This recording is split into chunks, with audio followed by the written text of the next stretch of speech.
Good morning, everyone. Andrew Douglas in the Action News 5 digital desk. Over the next 10 to 20 years, maybe even sooner than that, every business and government agency will use artificial intelligence in some form or fashion. How can workers and businesses prepare for the AI economy of the future? And what does it mean? There's a lot of people talking about this topic today. I've heard it for the last several weeks. And more importantly, there's a lot of concern about artificial intelligence and some of the negative things that could happen if we don't really get things under control. Let's talk with Jordan Crenshaw. He's a part of the U.S. Chamber of Commerce, Senior Vice President of Technology and the Engagement Center. Jordan, good morning to you. We understand that AI and AI technology is becoming more and more widespread. Are you concerned about some of the fears that some people have out there? I know that you've heard them as well. Well, good morning. Well, AI is transforming how we live and work, but nearly everyone is already using AI. So if you're using your phone to get directions, that's artificial intelligence. If you're looking at that next video you want to look at on a streaming service that's being recommended, that's artificial intelligence already making that recommendation. And AI is actually is going to be a game changer. It's going to have a $13 trillion economic impact globally. But broadly speaking, AI technologies offer great hope for increasing economic opportunity, boosting income, finding cures for diseases more quickly, and simplifying the lives of consumers. And for example, here in Memphis, FedEx is actually using a new AI suite of tools to help with supply chain issues and ease physical burdens on employees. But with any new technology, there does come risk and there comes concern. And that's why the U.S. Chamber of Commerce last year set up a bipartisan AI commission to come up with policy recommendations that we released recently on how do we regulate AI, how do we prepare the workforce, and how do we remain globally competitive. But all important questions. Certainly important questions. I agree with you. And I can see the advantages. You know, I think anyone can see the advantages of artificial intelligence, AI, and a form of it certainly we use on our smartphones each and every day. But more recently, and I know, you know, the chamber is more focused on technology and businesses and the good that it can do. I just think that the last few weeks, I have heard so much concern that people are worried that, for example, if AI is created and gets in the wrong hands, what do we do? Can you maybe enlighten us more about maybe some ways that government leaders and various business leaders, what they're doing to regulate AI?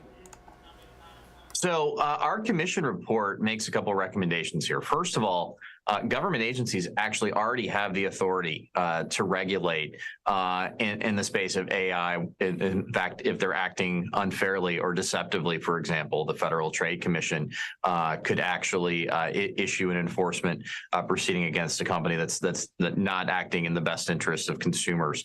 At the same time, too, we've also seen NIST, which is the National Institute for Standards and Technology, and the federal government has developed a voluntary risk management framework that will get companies that want to do the right thing and develop trustworthy AI, gives them a roadmap to implement ethics and AI into their planning of development. So there are steps the government's already doing now, but we also recommend too in our AI Commission report, if Congress finds that agencies don't have the authority they need and there are particular problems where it's appropriate for new regulation, they should definitely take a look at new regulations that are in a risk-based approach.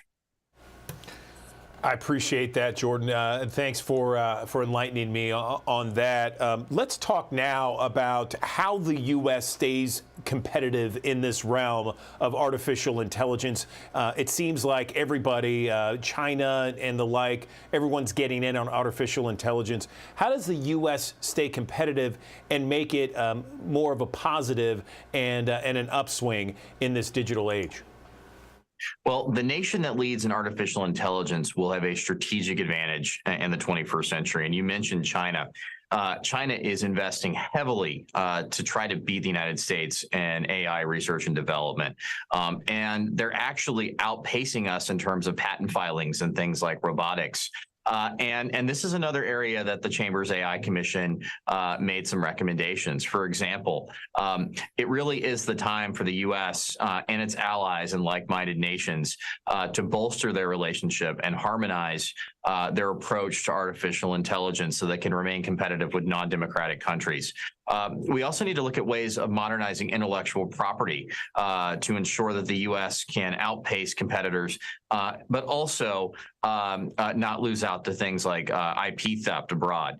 And finally, when we're looking at things like national security, as the Department of Defense is looking at procuring new equipment and tools, they really should build in AI ethics into the procurement process. So we have a lot of recommendations in this space, but it's crucially important that the United States remains the leader in trustworthy AI. Where can people go for more information about this topic when it comes to the U.S. Chamber of Commerce? Yes, if you want to learn more about the recommendations from the report from our commission or learn more about what we're doing on AI, I encourage you to visit uschamber.com/AI Commission. Jordan Crenshaw, Vice President, leads day-to-day operations with the U.S. Chamber of Commerce Technology Engagement Center. We appreciate your time this morning. Thanks for the deep dive. Thank you. All right, let's take a look now from our High Five camera downtown Memphis. A beautiful morning. It has been like this throughout the past week. It's just gorgeous there. You can see nice conditions, 52 degrees this morning. Another shot of just the sun blazing in the sky. Bright blue skies there on a Thursday morning. Let's talk about the forecast. More importantly, the forecast for this weekend and the Beale Street Music Festival with meteorologist Spencer Denton. All eyes are on the weekend forecast, but first we have to get through today and tomorrow, and we're talking about some sunshine giving way to clouds, temperatures in the mid to upper 70s. So nice and warm, mostly dry this afternoon. I can't rule out a rogue shower, but most areas, again, will stay on the dry side. Let's talk about Beale Street Music Fest, because temperatures generally in the 70s in the evening hours. We'll see a 30% chance of an isolated storm Friday night. This is not a guarantee, but there is a low chance because of a front in the area. Now on Saturday, it's a pretty low chance overall most of the day, but there could be a passing downpour even in the evening. I'm not going to rule it out. Then as we go into Sunday evening, I think it's a little bit better chance for some rain after sunset, but overall, not a bad forecast. You'll just have to be prepared, take a poncho just in case, and of course, stay tuned to the Action News 5 First Alert weather app. If you're out there, it will follow your location, so you can actually get a look at radar, and if rain is moving into the area or if lightning is nearby, it will let you know that as well. So good tool to have. Let's talk about what's going on. The setup, rain to our west this morning with high pressure sliding off to the east. That's going to allow that southerly wind to kick in. And yes, we will see rain arrive with a warm front heading into tonight. So if you think it's warm this afternoon, just wait. The muggy air is going to make an entrance as we go into this weekend. We'll be south of that warm front, and we could see again 7 p.m. Friday a pop-up storm just because that low is nearby. But as we go through the period, we'll stay south of the front. That means a big warm air mass is going to remain in place through the weekend, and there will be that chance for a pop-up shower or storm, but nothing widespread as we go through at least Sunday afternoon. So here's what we're thinking today. 78 degrees. Again, it's going to be warmer. I kept the 20 or 30% chance in, but that's mainly for this evening and into tonight. And then we'll see the rain chances go up after midnight to about 80%, and we'll see a southeast breeze at 5 to 10. Here's a look at futurecasts as we go through the afternoon. Again, clouds slowly spreading in, and here comes the rain as we go toward tonight. There could be showers as early as 9 to 11 p.m., but I think especially after midnight and heading into tomorrow morning, rain could be in the area as we go through the middle part of tomorrow. Then we get a break, maybe some sun popping out late in the day on Friday. And again, that's when we could see a pop-up shower or storm in the evening hours tomorrow night. But I'm really not sold on the potential for this although there are some data that's showing that. So we'll keep you posted. But the Storm Prediction Center thinks there's enough of a chance that they posted a marginal risk for us for tomorrow evening for gusty wind or hail with a few isolated storms. Again, this is a very conditional threat, and it depends on when the rain ends tomorrow morning. So we'll keep you posted. Either way, temperatures will be in the 70s to low 80s. I think low to mid 80s definitely a good bet heading into next week, and about a 1 in 3 shot of a shower or a thunderstorm each day. Family members of the man accused of firing a shot into the Fox 13 studios on Highland are sharing more about the suspect's life. 26-year-old Jared Nathan charged with reckless endangerment, deadly weapon.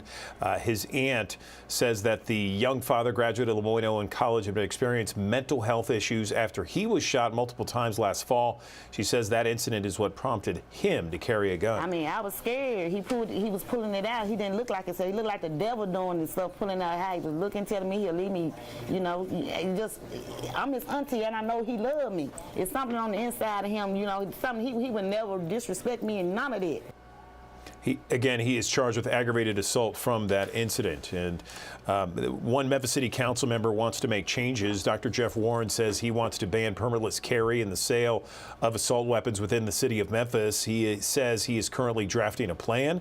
He says the city must ban permitless carry and all new sales of assault rifle style weapons within city limits, and said that it is in clear contradiction of the state law.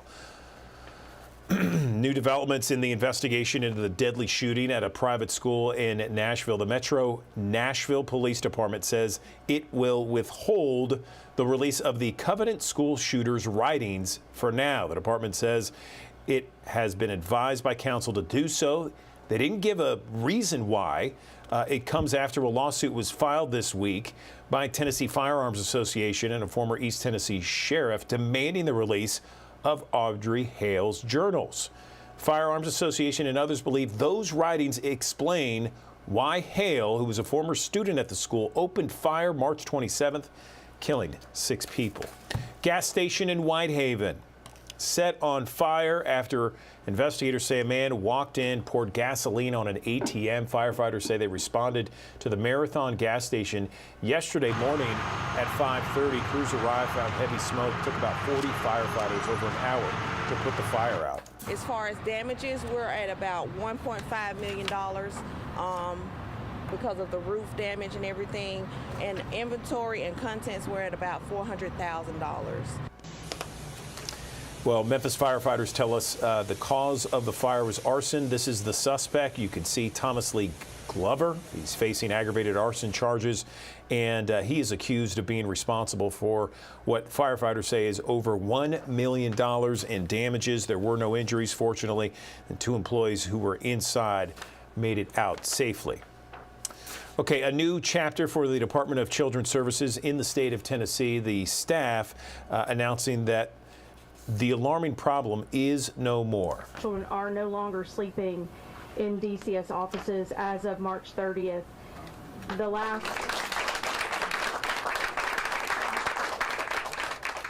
Now, you may remember an audit found children were waiting for foster families and sleeping in Shelby County's DCS offices. Commissioner Margie Quinn said in early March that the faith-based community was needed to help provide temporary housing. Quinn says that's exactly what happened. Okay, we're talking about the University of Memphis and its largest number of graduates to date this spring semester. 3 commencement ceremonies this weekend. It's happening at FedEx Forum. There are 3 different commencement ceremonies, 10 in the morning, 1:30, 5 o'clock in the evening. Mark Rainey, a University of Memphis alum and author of a New York Times bestseller, will be the commencement speaker for the commencement ceremonies this weekend. So that is certainly exciting stuff. Eli Lilly says it has an experimental Alzheimer's drug that could slow the worsening of Alzheimer's disease. The company announced preliminary findings from a study. People in the early stages of Alzheimer's, those given the drug in the 18-month study, showed 35% less decline in thinking skills compared to those given a placebo. Similar Alzheimer's drug recently hit the market. Eli Lilly is seeking its own drug approval. For decades, fluoride has been added to most of our tap water to help protect against cavities. But now studies are addressing how much is too much when it comes to fluoride and whether it can cause problems, especially in infants and expected mothers. Let's talk about this issue and more with a biological dentist, Dr. Griffith Cole. He joins us on the Action News 5 digital desk. Good morning, Dr. Cole. Let's first talk about what a biological dentist is. I've never heard of that. Good morning. Thank you for having me. Yeah, so we're more like whole body dentists. We work like a functional medicine doctor in that we look at more than just fixing what's going on in the mouth. We want to know the underlying causes of the symptoms. Why are they getting cavities? Why do they have infection? So we dig a little deeper and we treat the whole person, really. We're also very concerned with materials, and so we don't work with anything that we know is toxic to the body, like mercury, nickel, and even fluoride. That's excellent. All right, it's so got that's 8 minutes perfect, left to set the table here for this discussion. I'm really looking forward to this takes us to discussion. the 24. Because I've The had problem is so the next many one debates is with 9 various minutes family long. members and some friends So who hate fluoride, who hate the we can idea do of that. fluoride in tap water. I mean, it was put in tap water back in the 40s to address the issue So of I can do cavities. remastered housing. There's been That's 6 a lot minutes. of studies out there that have talked about the That would take us toxicity to 8:30. people's bodies with fluoride. And now there's what I'm reading is that there may be a link when it comes to IQs and infants and children. Bring us up to speed. I will. So you're absolutely right. Too much fluoride can negatively affect most of our organs in our body. And now we know brain function and activity. And how we know that is the National Toxicology Program, which works under Health and Human Services. Their job is to look at substances that are harmful to the environment and let us know. And they looked at these reports and found absolute brain impairments, including lower IQ, as you mentioned, in babies born to pregnant moms who ingested fluoridated water during pregnancy. Now, I've always heard, Dr. Cole, that the amount of fluoride that's in tap water is so small and so minute that it wouldn't really affect people's bodies. Is that I mean, I guess that's one argument, but, you know, my thought is, well, if it's any kind of poison, why put it in at all? I mean, do the negatives outweigh the positives? Where currently is this issue? Because I've seen some communities across the country removing it from their tap water because there's been such a backlash. Yeah, so your statements are absolutely accurate in that there are many people who are now realizing that not only is it not effective, it's not doing its intended function, but it's actually very harmful. And keep in mind, too, that fluoride, when you get fluoride in your body, when you drink it, your body can only metabolize and get rid of about half of that. So the other half stays in your body indefinitely. So this is an accumulative effect, right? And that's the problem with it. Drinking it is not what we need to do. So, and now we know that we are getting too much, and in fact, Health and Human Services has lowered the level that's allowed to be added to water supplies because they're noticing children are getting these spots on their teeth, this tooth fluorosis, these white spots. Every 2 out of 5 kids has that now in this country. And we get it in these other things too, right? Like bottled drinks, we get it in some dietary supplements, mouth rinses, toothpaste, and even a lot of prescription medications. So there's just so much of it. Even if you try to avoid it, and you're hopefully in some community where you don't have your water fluoridated, you're still being exposed to it. So you got to be careful of that. So let's talk about some alternatives out there. I know that there are a lot of alternatives that I see at health food stores, for example. They have big labels on the toothpaste that says no fluoride toothpaste or fluoride free, that sort of thing. My understanding is she wants to talk about like looking for? Give me some stuff alternatives. that simple ideas that turn your kids' ideas into. Yeah, I feel that way, and I'll just speak for myself. So like she's talking I about don't like think that we need stuff to do fluoride in around any the house, form. lemonade But there'll be plenty of stands. dentists out there that will logo tell you sketching. it works topically, and they're Some of right. that You she can also apply it to your teeth topically and get some kind of anti-decay effect. Okay. It's unnecessary, but it does have that effect. So I always tell people the same thing, and it's just simple principles that we learned a long time ago. A good sound diet, right? One that is low in sugar, but high in vegetables, especially green leafy vegetables, good fats, ample protein, right? Combine that with good home care. And I mean simple things, right? If you brush and floss daily and spend a couple minutes brushing your teeth. Where is she from? Clean your tongue. Okay. That combined with a good diet, and you've got a home run there. You don't need to add any kind of special dentifrice to your teeth to make them stronger. You So are already we have doing the this about foundation. small business, or are we just talking about her? Would you recommend that all communities across the country remove fluoride from their tap water? Which are I absolutely would, and have for 28 years now. Okay. It's unnecessary. It's never been proven to actually work, as I mentioned. And now we know that all these brain impairments, I mean, lower IQs, get this, they found when the National a Toxicology finite Program looked at time? all these studies, and Do we they have to be out? handpicked what they thought were well done, controlled, That means that randomized there is. studies. It sounds They like. found that there was a usually steep with these drop in people, IQ, we got to be up out to 7 hard time. points in babies Yeah. that were born to these moms who drank fluoridated water during pregnancy. Okay. That is crazy to me. Sounds good. It's amazing to me that it's still allowed in some of the community tap water across the country. What about when it comes to toothpaste? Naturally, you think of toothpaste, you think of putting it on your teeth, rinsing it, cleaning it, and then spitting it out. Would there be any harmful effects from that? And then filter into. So, every toothpaste that has fluoride now has that little warning label. And they've had it for years where it says, don't swallow more than a pea-sized amount. And the reason why is it's toxic. And if I think we need to. if a child especially I was swallows thinking, a fair like amount right off the bat, of toothpaste. Tell us a little bit about It could do yourself. some harm. Because I mean, our audience may know. I Okay, always she's an say Olympian. You don't need Well, to tell have us, any like. kind of fluoride toothpaste. You can do. There's And so then- many and toothpaste then out from there that don't have there, them, as you mentioned. But you can even brush your teeth I was with gonna just go into baking the small soda. business, Baking whatever, soda and but, water is a really nice soft dentifrice. It'll get the plaque What's off the your one? teeth, and that's Rochelle. really all you need. Who's the one in Memphis? So you Rochelle. can save some money there. Tell me why this hasn't gotten as much coverage. I feel like I talk to her all the I know time. it, but I don't feel like this is one of those huge she does stuff in pressing issues Collierville. that many of Americans Hang on. know about. Yes, I Rochelle think, Stevens. Because it's been something that's been hammered into us our whole lives, right? Since 1945, anyway. And dentists especially. Like I love to get into debates with She might know her. fluoridaceous, and I know I can win because I have all the science.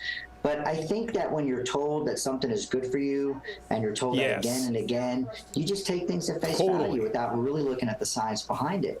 But if everybody just takes a moment and really digest what this report is about. I mean, now we're talking about babies being born with brain impairments. I think that should wake some people up. And don't let any pro-fluoridation say to you, oh, these studies aren't any good. B-O-W. These are incredible studies. That's why the Tori ATP Bowie, actually 32 years old. because What it did was over she? 80 studies. But they got down to 52 that they felt did the right, really good scientific method. They were, great methodologies. They were very well done. And that says a lot about these results. Sprinter, right? Let's talk about where people can see these studies and these various scientific data points for themselves. Can they go anywhere online? No, I'd rather focus in on who she is and what she's done. If they go to the I love that idea. IAOMT.org. So it's the International Academy of Oral Medicine and Toxicology. The website is IAOMT.org. They can find a biologic dentist. They can find, as you mentioned, these studies. We have a library, a loaded digital library with so much information on all topics related to oral medicine. It's a great resource. Okay, Dr. Griffith Cole, we really appreciate this conversation this morning. Thank you for joining us and illuminating us to the issues with fluoride, not only in our water, but in so many different facets of our everyday life. Thank you. Thank you. It was a pleasure to be here. Let's talk about an upcoming breakfast that's happening 1 week from tomorrow. It's May 11th. And this is a breakfast with pastors to discuss all kinds of things, but the main focus is going to be crime and youth. And again, this is happening on May 11th. I want to talk now with Shelby County Commissioner Henry Brooks more about this breakfast. She joins us on the Action News 5 digital desk. Commissioner Brooks, it has been a long time. How are you this morning? I'm great. How are you? And you're right. It has been a long time. I'm doing well, thanks. So let's talk about this breakfast. Is it an annual event? Is it something that's been going on for a while now? And tell me about the focus of this year and how important this year's focus really is. Well, it's extremely important this year, and this is our first year. We're focusing, and our vision here is on crime and youthful offenders. What we're trying to do is bring together our churches and our schools and ask them to collaborate, to work with each other, talk about creative youth programs where we can engage children in constructive, structured activities after school, throughout the summer, and from this day forward. We understand that our children they're suffering from a lack of activities, recreation, just in our schools need mentors. Our schools need individuals to come in and talk with our parents. So what we're trying to do is bring the schools and the pastors together so that they can both find the resources within that room that they need. Now, there are some churches and there are some activities that are already up and running. We may have some resources to help them out. But we wouldn't know that unless they come to the breakfast and share what they're doing in reference to youth activities to help children have something to do, help children who need homework assistance, help children with just life, just helping children survive and get through life at a young age. So we're asking our pastors to come out on May the 11th at 8:30 at Pursuit of God Church, and that's at 3759 North Watkins. And we're going to also have as our special guest, Sheriff Floyd Bonner. He's going to talk about the mini COAC unit that he's putting up in my district, District 7, at the corner of Chelsea and Brookins. We'll have a 24-hour patrol, sheriff's cars, sheriff's motorcycles, walking patrols, just everything in law enforcement that we need to try and get a handle on some of the negative activity going on in District 7. And hopefully this will, now what Bonner is doing is outside of his scope of work, but it's a pilot and he's willing. I reached out to him, and he's willing to come in and help us in our efforts to curb some of the negative youth activity, and then, of course, get rid of some of this crime that's going on in District 7. And hopefully this will be something that we can just replicate throughout the city of Memphis. And we're excited, and we want to invite them all to come out. It's a free breakfast. This is not a campaign event. This is an event for stakeholders who are concerned about the conditions in our community. Commissioner Brooks, there has been so many different opinions from people about the problem when it comes to juvenile crime in our community. How do we solve it? Well, that's why we're asking our pastors to come together and meet with our schools, because those are the principal agents in the community who have their hands on children. And I don't have the answer. If I had the answer, I'm telling you, I think I'd be a rich woman today. But I'm willing to work on it until we can get a solution. And I'm open to listening. I'm open to listening to those suggestions that our community members have, that our pastors have, that our teachers have, and other community stakeholders. We want to involve also our nonprofits. We've got to get the entire community involved. And we want to make sure that it's not totally punitive. Now, sometimes we may have to be because it may be deserving, but then we also understand that there are children who are reaching out for help. and some of that negative behavior. And we want to address it. Shelby County Commissioner Henry Brooks, we appreciate your time this morning. Good luck on the upcoming Pastors Breakfast 1 week from tomorrow, May 11th. Thank you so much for your time. Thank you. All right, today is May the 4th, and we know May the 4th be with you, the Force be with you. Of course, a play on words. It's known as Star Wars Day. There's more movies, series, and books than ever before. David Daniel has that and more in today's Hollywood Minute. Heroes you were born to be. The new Disney Plus and Disney Junior series, Young Jedi Adventures, is set in the High Republic era as Jedi younglings explore the galaxy and learn the ways of the Force. No need to fear. There are others like you here. I saw it myself. She has special powers. Star Wars Visions Volume 2 on Disney Plus features new short films made by 9 different animation studios from around the world, each telling a new Star Wars story in their own way. May the Force be with you.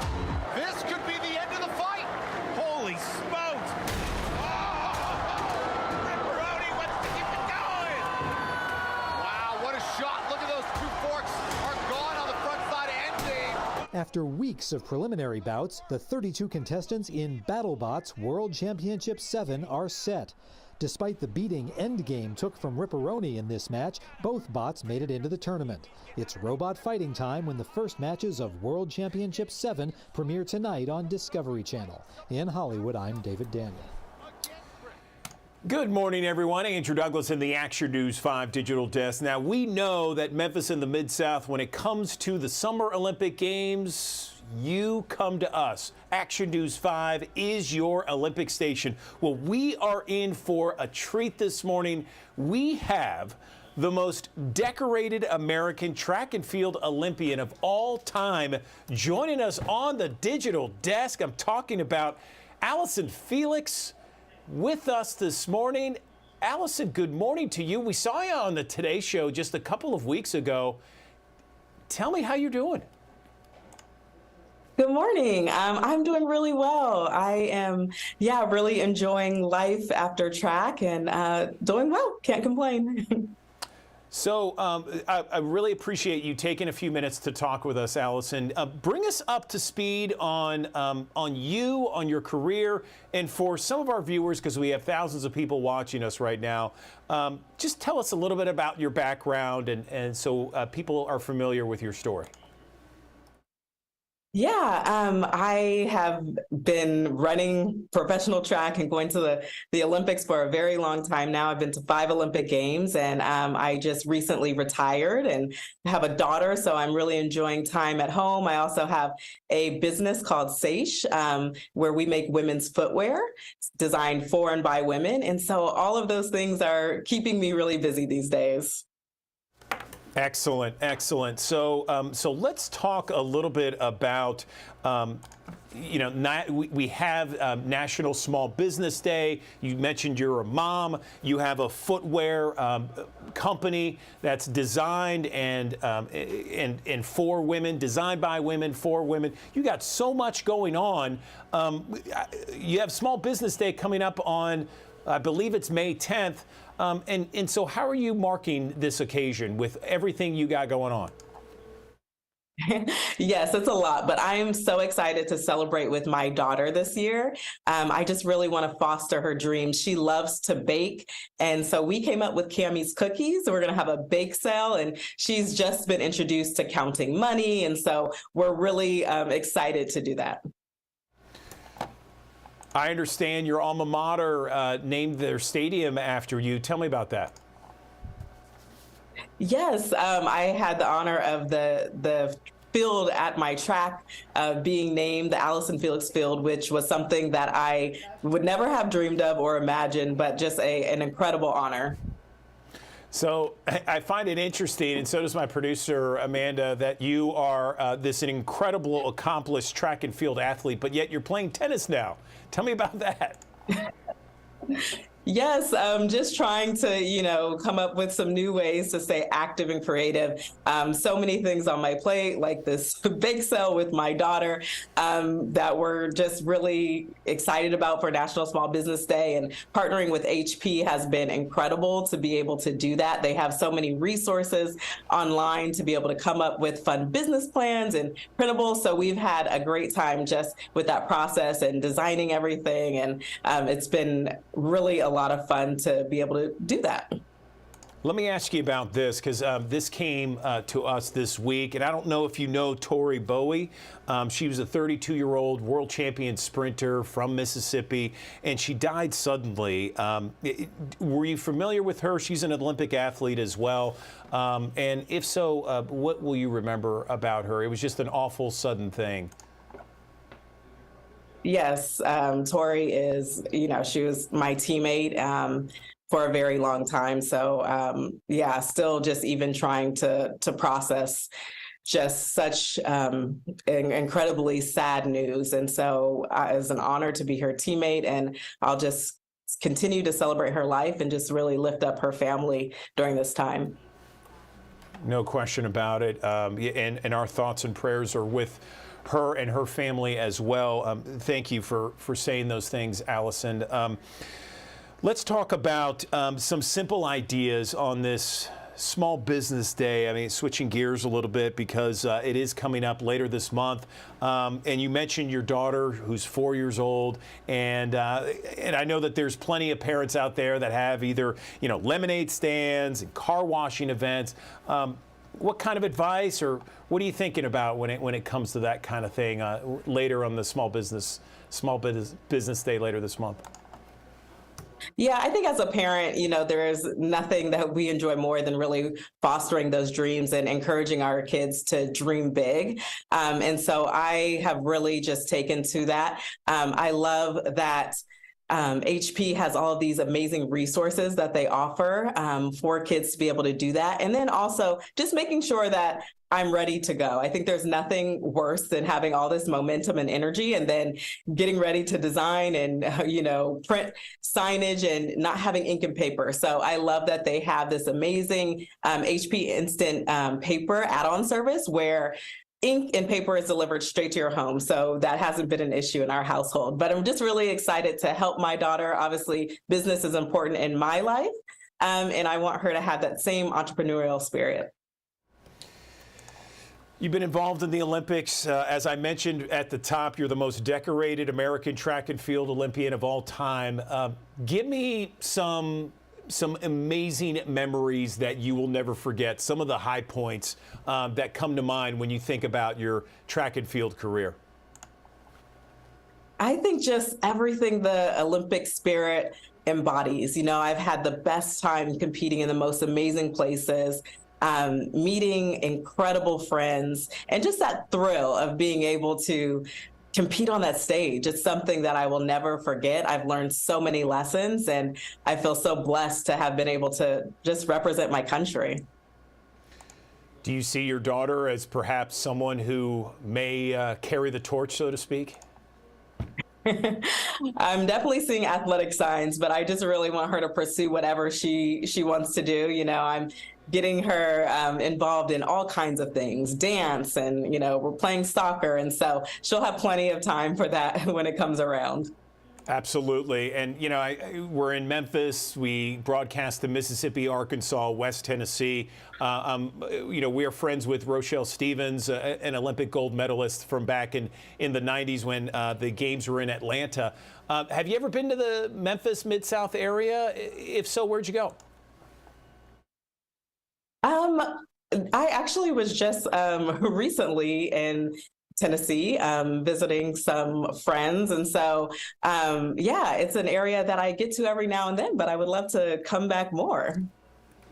Excellent. Excellent. Well, listen, Allison, this has been fantastic. I really appreciate you, and congratulations on all your success, both on and off the track. And God bless you and your family and your beautiful daughter. Thanks for taking time for us. Of course. Thanks for having me this morning. You got it. All right. So there's another live look from our High Five camera downtown Memphis. check it out. It is gorgeous outside. It is beautiful. We got beautiful temperatures, only 58 degrees now. Wow. Okay. We are going to have a great day today. Here's the thing, the weekend, it's not going to be a complete washout, but there are going to be some things you need to know about. Meteorologist Spencer Denton has more. All eyes are on the weekend forecast, but first we have to get through today and tomorrow, and we're talking about some sunshine giving way to clouds, temperatures in the mid to upper 70s. So nice and warm, mostly dry this afternoon. I can't rule out a rogue shower, but most areas, again, will stay on the dry side. Let's talk about Beale Street Music Fest, because temperatures generally in the 70s in the evening hours. We'll see a 30% chance of an isolated storm Friday night. This is not a guarantee, but there is a low chance because of a front in the area. Now on Saturday, it's a pretty low chance overall most of the day, but there could be a passing downpour even in the evening. I'm not going to rule it out. Then as we go into Sunday evening, I think it's a little bit better chance for some rain after sunset, but overall, not a bad forecast. You'll just have to be prepared, take a poncho just in case, and of course, stay tuned to the Action News 5 First Alert weather app. If you're out there, it will follow your location, so you can actually get a look at radar, and if rain is moving into the area or if lightning is nearby, it will let you know that as well. So good tool to have. Let's talk about what's going on. The setup, rain to our west this morning with high pressure sliding off to the east. That's going to allow that southerly wind to kick in. And yes, we will see rain arrive with a warm front heading into tonight. So if you think it's warm this afternoon, just wait. The muggy air is going to make an entrance as we go into this weekend. We'll be south of that warm front, and we could see again 7 p.m. Friday a pop-up storm just because that low is nearby. But as we go through the period, we'll stay south of the front. That means a big warm air mass is going to remain in place through the weekend, and there will be that chance for a pop-up shower or storm, but nothing widespread as we go through at least Sunday afternoon. So here's what we're thinking. Today, 78 degrees. Again, it's going to be warmer. I kept the 20 or 30% chance in, but that's mainly for this evening and into tonight. And then we'll see the rain chances go up after midnight to about 80%, and we'll see a southeast breeze at 5 to 10. Here's a look at Futurecast as we go through the afternoon. Again, clouds slowly spreading in, and here comes the rain as we go toward tonight. There could be showers as early as 9 to 11 p.m., but I think especially after midnight and heading into tomorrow morning, rain could be in the area as we go through the middle part of tomorrow. Then we get a break, maybe some sun popping out late in the day on Friday. And again, that's when we could see a pop-up shower or storm in the evening hours tomorrow night. But I'm really not sold on the potential for this, although there are some data that's showing that. So we'll keep you posted. But the Storm Prediction Center thinks there's enough of a chance that they posted a marginal risk for us for tomorrow evening for gusty wind or hail with a few isolated storms. Again, this is a very conditional threat, and it depends on when the rain ends tomorrow morning. So we'll keep you posted. Either way, temperatures will be in the 70s to low 80s. I think low to mid 80s definitely a good bet heading into next week, and about a 1 in 3 shot of a shower or a thunderstorm each day. Okay, Beale Street Music Festival. Let's try that. Parking spaces, they shouldn't be a problem. Joyce Peterson reports now with the number of car thefts and break-ins. The #1 crime problem right now, according to Memphis police, is where you park and what you leave in your car. Take a look. Speaker test on the VW stage at Tom Lee Park Wednesday evening. The 2023 Beale Street Music Fest kicks off in less than 48 hours. Fans coming to Beale Street Music Festival, if you've been before, you still approach the site the same way you always have. There are more than 17,000 parking spaces in the core of downtown Memphis. Parking lots, garages, and meters, most within a half mile of the park, a short 10 to 15-minute walk. It's a matter of finding your favorite garage. Premium Parking teamed with the Downtown Memphis Commission to provide a safe parking experience with security staff in marked vehicles, license plate recognition cameras, and active security cameras. Look for Shoppers Garage, First Place Parking, Gayoso Garage, 250 Peabody Place, and the lot at 81 North 2nd Street. The new $40 million mobility center being built right next to the Orpheum with 960 parking spots will not be finished until July. But there are plenty of alternatives where you can park your car. Just make sure you don't leave any valuables inside of it. The Memphis Police Crime Tracker shows 116 cars were stolen last weekend, 96 broken into. And the weekend of the St. Jude Memphis Marathon in December, MPD data shows 100 cars were stolen, 75 broken into.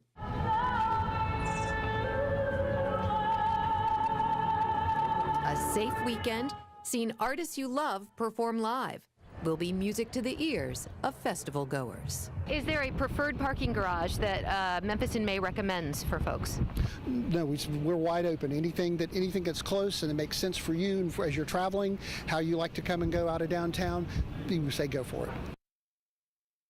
Okay, have you planned everything out for the summer? Because so many people have, and guess what? The numbers are showing that international travel bookings right now are up some 200%, more than 200%. It's a crazy number. People not only want to travel, they want to go international. They want to see the world. Let's bring in Megan Cooper with AAA to talk more about this number.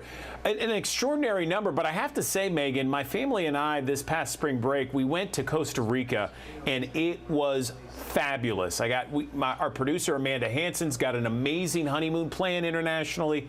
I mean, I can totally get it. People are just ready to go. What are some of the reasons? So people are more comfortable with traveling.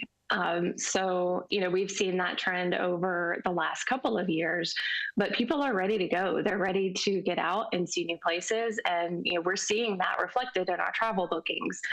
So we're up 200% on international travel bookings compared to last year. The biggest increase we've seen is in hotel bookings. That's up over 300% compared to last year. So people are comfortable, they want to get out, and they just want to see the world. I totally get it. That is so true in the people that I interact with a lot. So let's talk about, I guess, a priority list. What are some of the guidelines, since we probably know, with thousands of people watching us right now, we are either going international or we know a friend that's going international. What are the ways to really kind of set that list, that checklist for everybody? Right. So one of the first things that you want to do is prioritize your passport. So if you have a trip planned or you're thinking about traveling internationally and you either don't have a passport or your passport is close to expiring, go ahead and get that taken care of as soon as possible. We are seeing a little bit of a longer wait time on some of those passports. In some cases, maybe 7 to 9 weeks. And you need this to travel internationally. So first things first, if you don't have your passport taken care of and secured away, go ahead and do that right now. Very cool.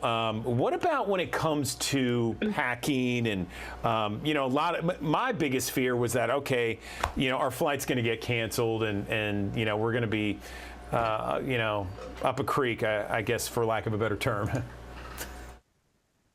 Right. So unfortunately, lost luggage, delayed flights, those are all things that we have to navigate now and always have when we're traveling. So if you're traveling with other people, with a family, with a spouse, with a friend, when you're packing, maybe try to spread clothing and those items that you think that you're going to need across multiple suitcases. That way you don't have one person that has absolutely nothing while another suitcase might have made it and one person has, everything that they need.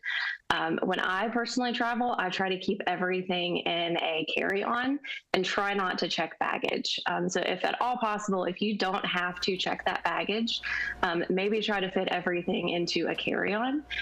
If you are checking that baggage, maybe just go ahead and put some extra identification in there. So maybe take out a big sheet of paper and write your information on it, just in case that luggage tag is lost or something happens. You want a way to get that luggage back to you if it is lost or misplaced. You are a rarity, Megan. The women in my family, they all have to check luggage. Like I've even mentioned that. Like, hey, why don't we carry on? It'll make it better. They're like, No, what are you, crazy? We have to check luggage. So hats off to you. I'm even more impressed by you with that response. It's taken years of practice, I will say. I bet. You know, that's the other fear, though, that the luggage is going to get lost. I mean, is there any way, I mean, obviously, you know, carry on is the best way. Is there any other way to maybe mark your luggage to make sure that it doesn't get lost, or is there something else that people can do? You know, just make sure that you're checking that baggage early. Make sure that you're giving yourself plenty of time to check it in.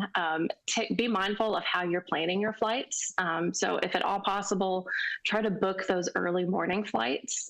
Those have a less likelihood of being delayed. And then take a look at what destinations you're traveling through. Is it a nonstop flight? Obviously, with a nonstop flight, that's less places that your baggage has to go. So limit those in between destinations. And if at all possible, if you can't avoid those, you know, give yourself plenty of time at those different stops.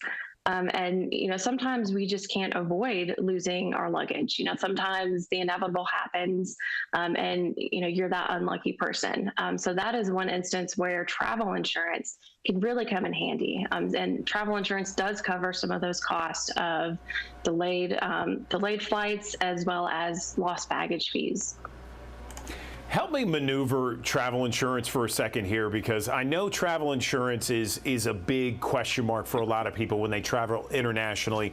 There's a train of thought that says, well, the travel insurance doesn't cover certain issues that are more likely to happen, so why even get it? And then there's another one that says, no, you need to get travel insurance and get the highest amount, or maybe you should get it for just specific things.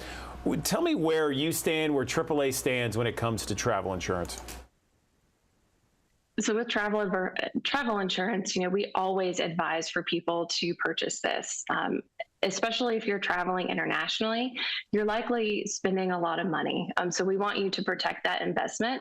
If anything happens, if you get sick, if you can't go on that vacation, if something happens while you're on that vacation, you know, we want you to be able to get that investment back if you at all possibly can. So with travel insurance, there are different options. So depending on what you're booking, how you're traveling, it really can be beneficial. So with those different types of travel insurance, you know, of course, some things are covered, some things are not covered. And I think it ultimately comes down to that personal choice and how comfortable with risk that you are. But just personally, you know, and from AAA, if you're making that investment and traveling, you really want to protect that so you're not losing out on money if something were to happen on that trip. And that's also where a travel advisor comes in very handy, because they can explain to you, you know, what travel insurance would look like for your trip, how much you need, what that would cost. And a lot of times it's really not that expensive to add on that travel insurance policy to your trip. Good deal. I appreciate you explaining that. Anything else you want to mention that you feel is important for some of the people, some of our viewers, thousands of which join us each and every morning, when they're traveling internationally? I think the biggest thing this year is planning ahead. You know, we're expecting things to be very busy. I've already heard reports this morning that we're expecting things to get even busier this summer. So if you haven't booked that international travel yet, go ahead and do that as soon as possible, especially if you're traveling this summer. But planning ahead, flexibility is key. If you are in the early planning phases of, you know, planning an international trip, some of those ways that you can save money are being flexible, maybe, you know, traveling in the off season, maybe traveling during the week versus on the weekend.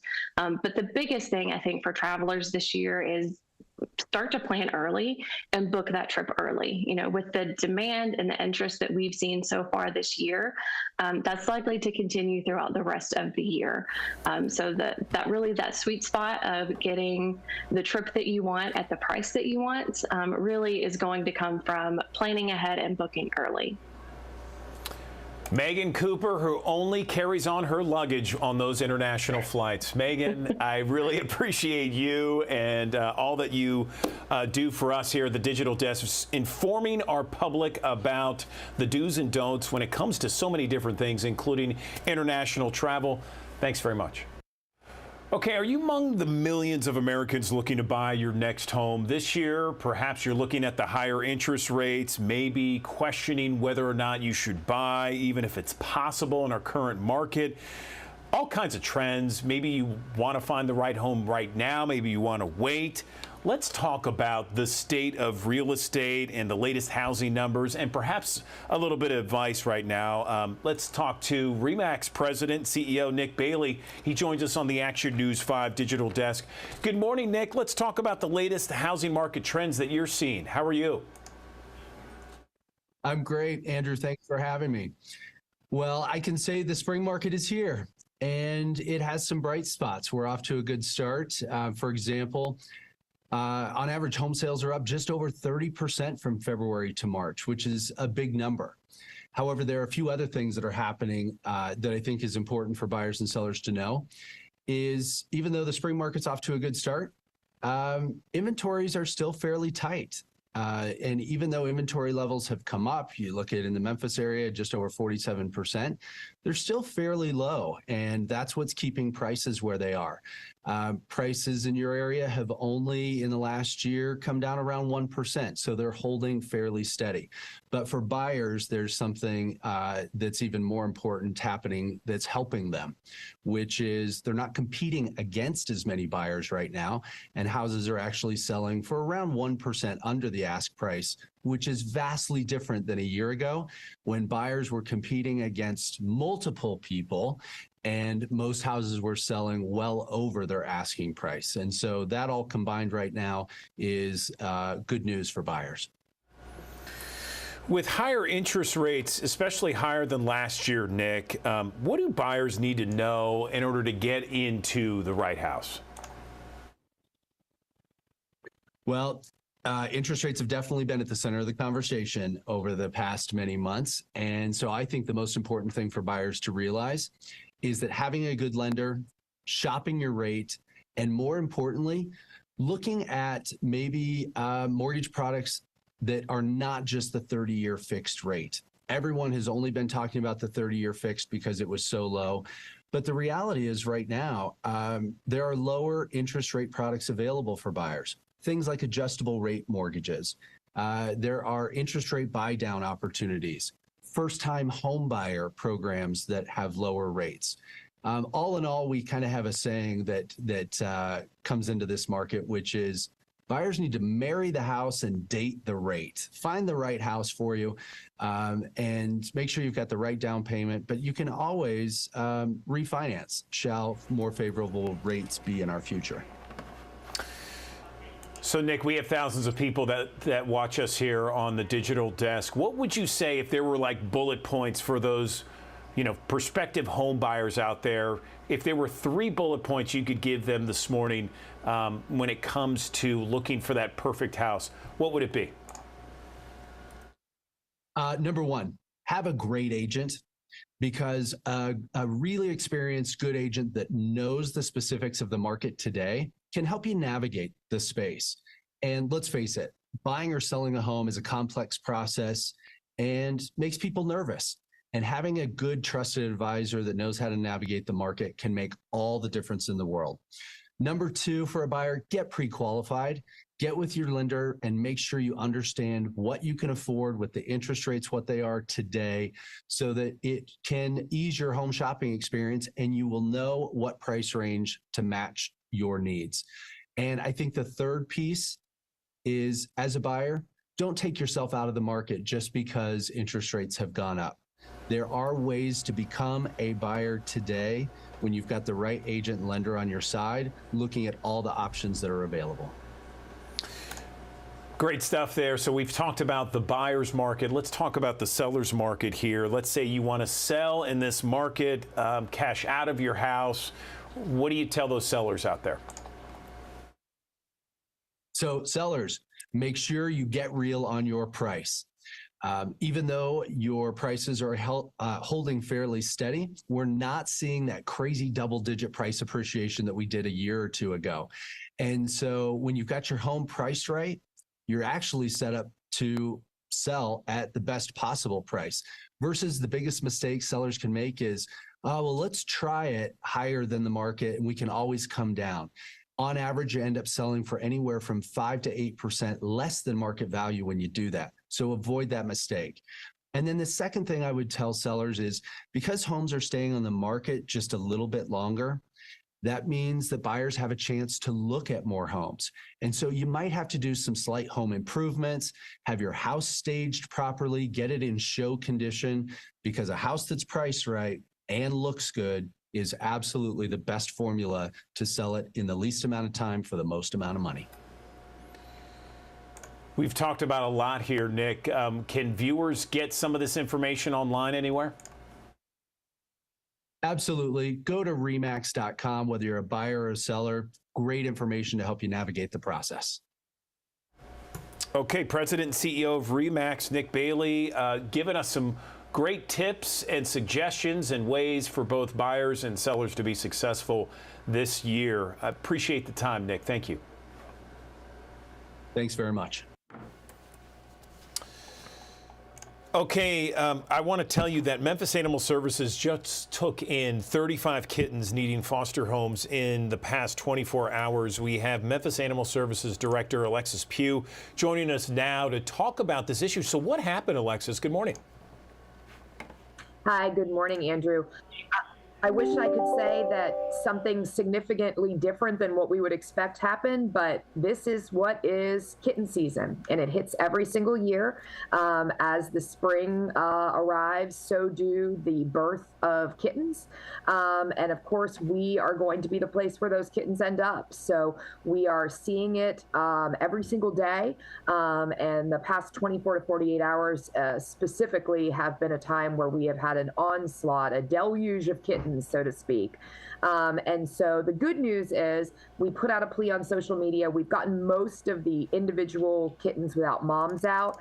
Where we need some help from the public right now is we have moms with kittens and they're nursing, and we need a quiet place for them to hang out. So if you'd be willing to foster there.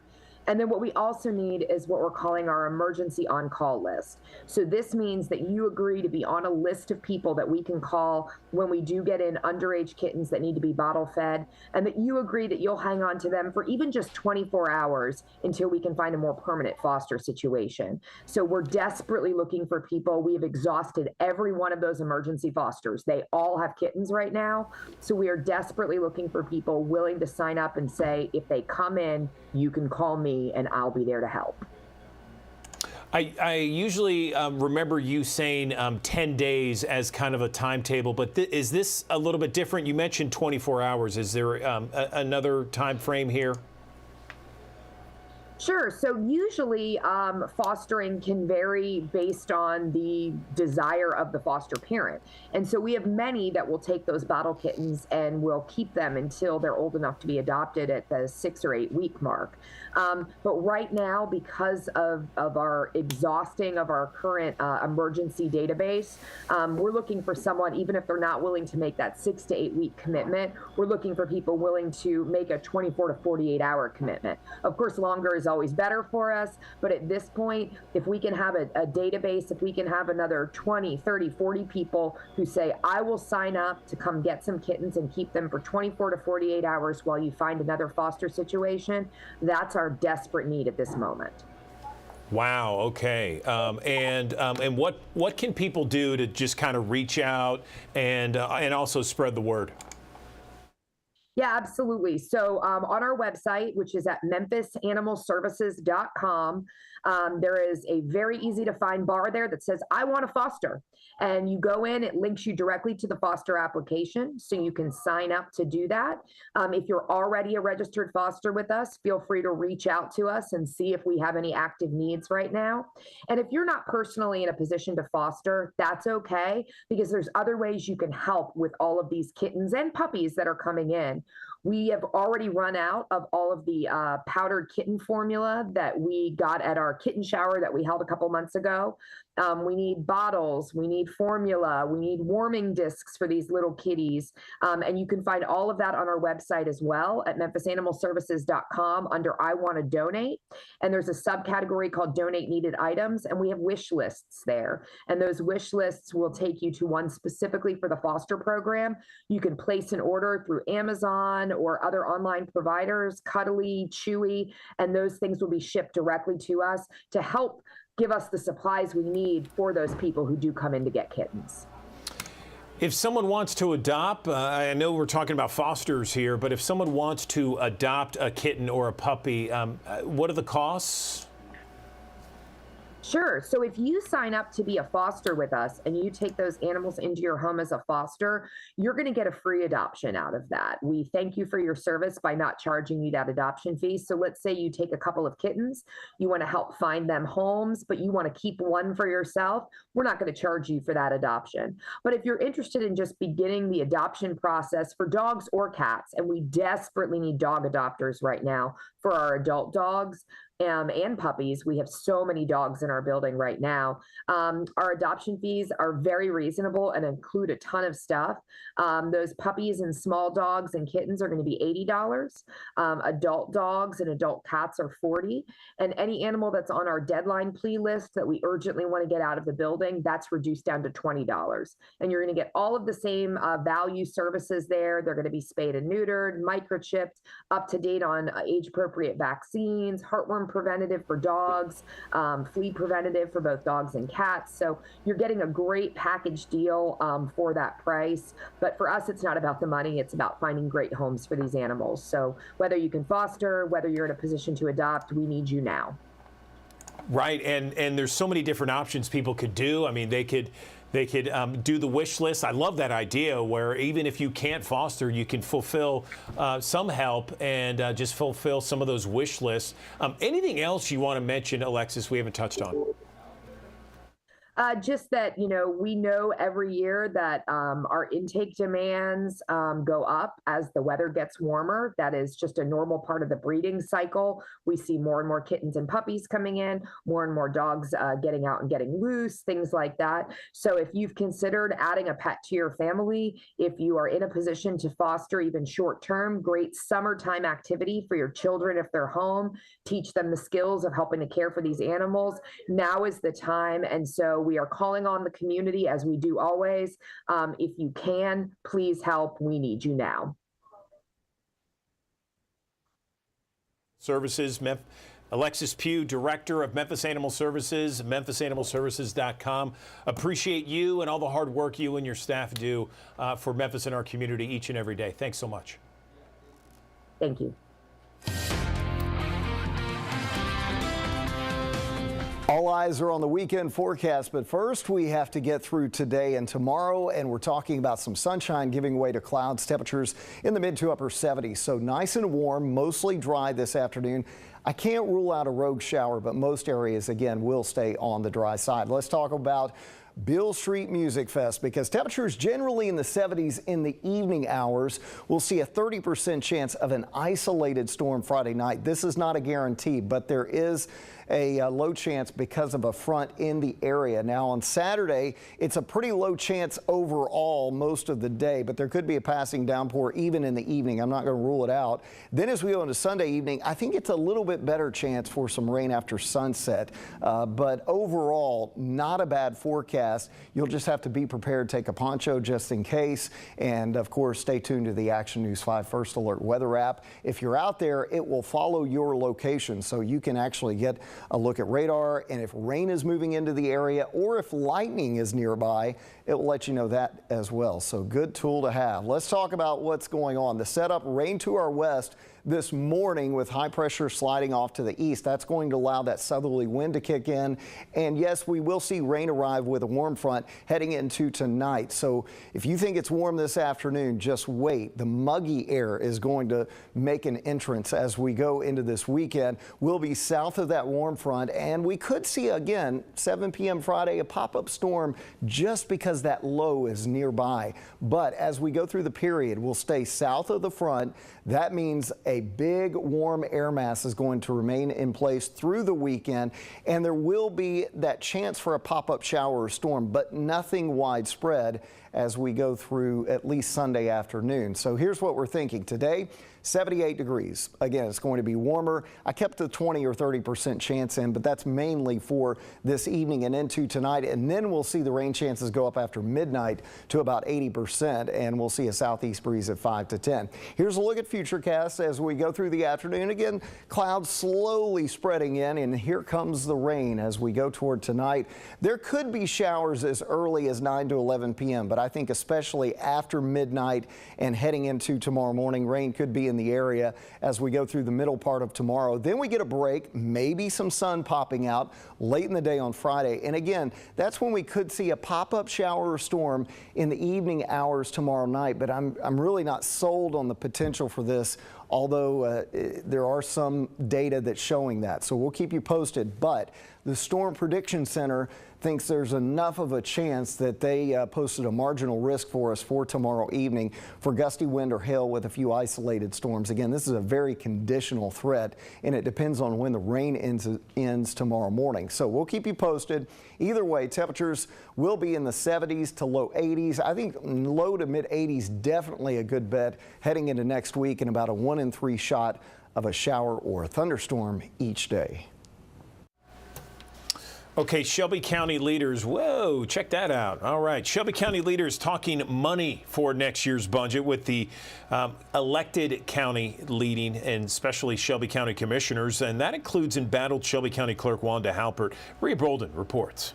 County commissioners are in budget season, talking to who's who in Shelby County government. Shelby County Clerk Wanda Halpert is looking to get $1.1 million more in Mayor Lee Harris's budget next year to help fill 22 positions in her office. Our employees perform 135 different transactions throughout our organization, and it's not an easy task. Republican Commissioner Mick Wright not supporting Halpert's ask. Clerk Halpert is not being real with what the situation is in her office. In Wednesday's budget hearing, Halpert told commissioners she received notice to vacate her Poplar Plaza location a few days ago. She says she's ready to move into a new spot in that area. Our goal is to have both locations, but I'm telling you, we don't have a problem with starting the new Poplar Island location. But Action News 5 obtained this letter sent to Halpert from the landlords of the Poplar Plaza location on April 14th, saying the lease would be up June 30th. It is the long waits for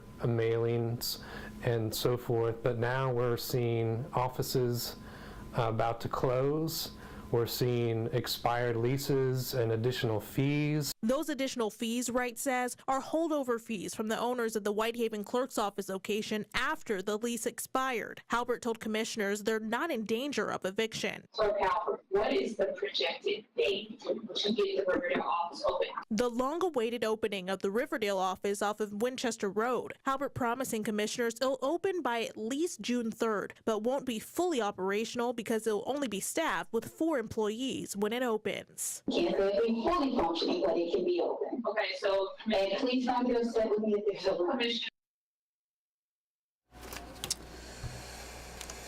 Debris now lays where homes once stood in cities and towns affected by the March 27th tornadoes in Mississippi. Deadly tornadoes. EF3 Mississippi announcing plans to provide temporary housing to more than 200 survivors, including some in Panola County.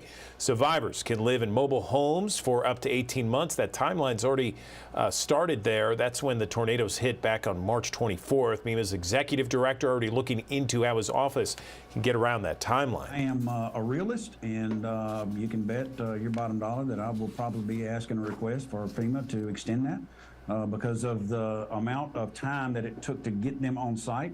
I'm not sure if I can get around their regulations, but you can guarantee for Mississippi's sake and the citizen survivors here that is definitely something I'm taking into my office and will be asking for that.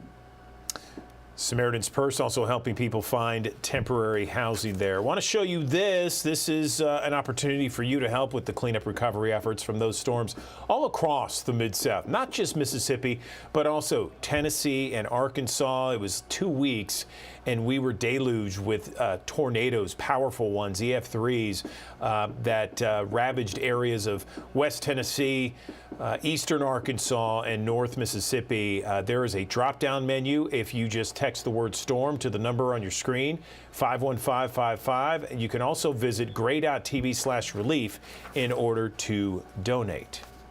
Early to bed, early to rise not only makes a person wealthy and wise, but healthy too, especially if you're over the age of 65. There is some new research out that suggests that these activities that may be within a person's control, like regular sleep, routine in your older years, may lead to better mental health. It was the subject of a Best Life report. Check it out. A good night's sleep and regular activity, important to your health, especially as you age.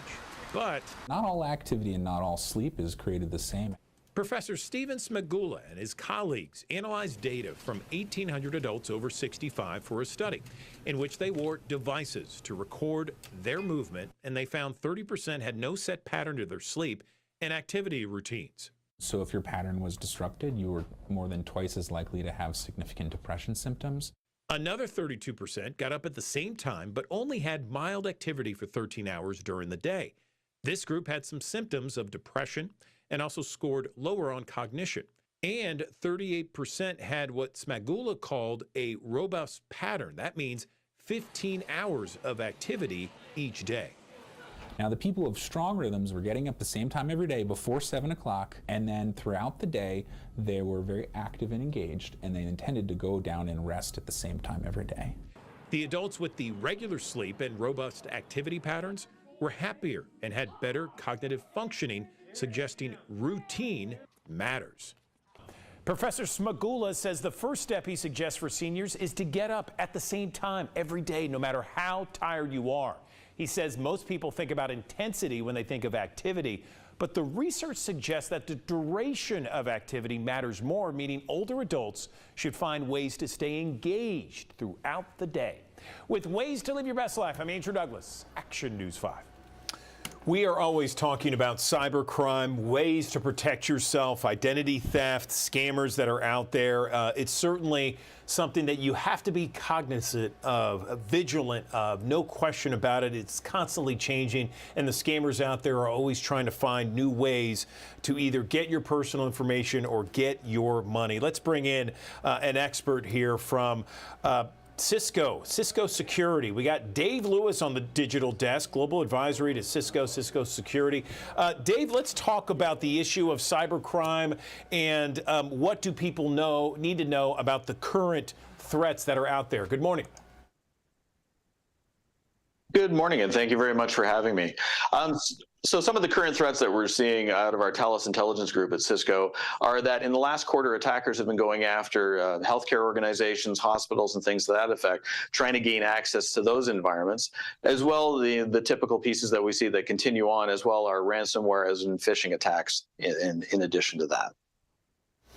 Okay, so what about the most persistent cyber threats? You mentioned a lot of companies there. What about for individuals? So for the individual, the piece that you have to be aware of are the phishing email attacks. These are emails that'll show up, usually promising something that is a lure that most people would click on thinking, oh, okay, I want that. So it's like a $200 gift card for some particular retailer.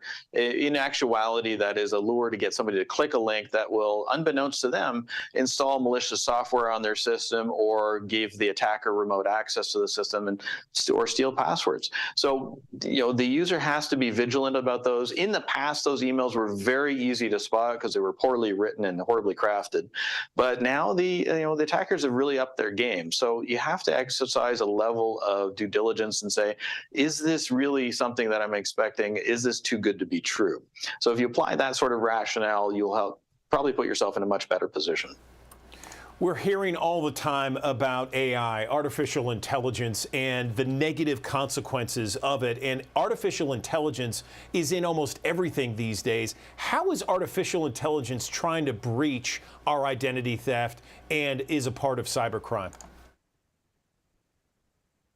I would say we're a little ahead of our skis on that particular aspect. I think that, yes, in the future, that will be a real and present danger.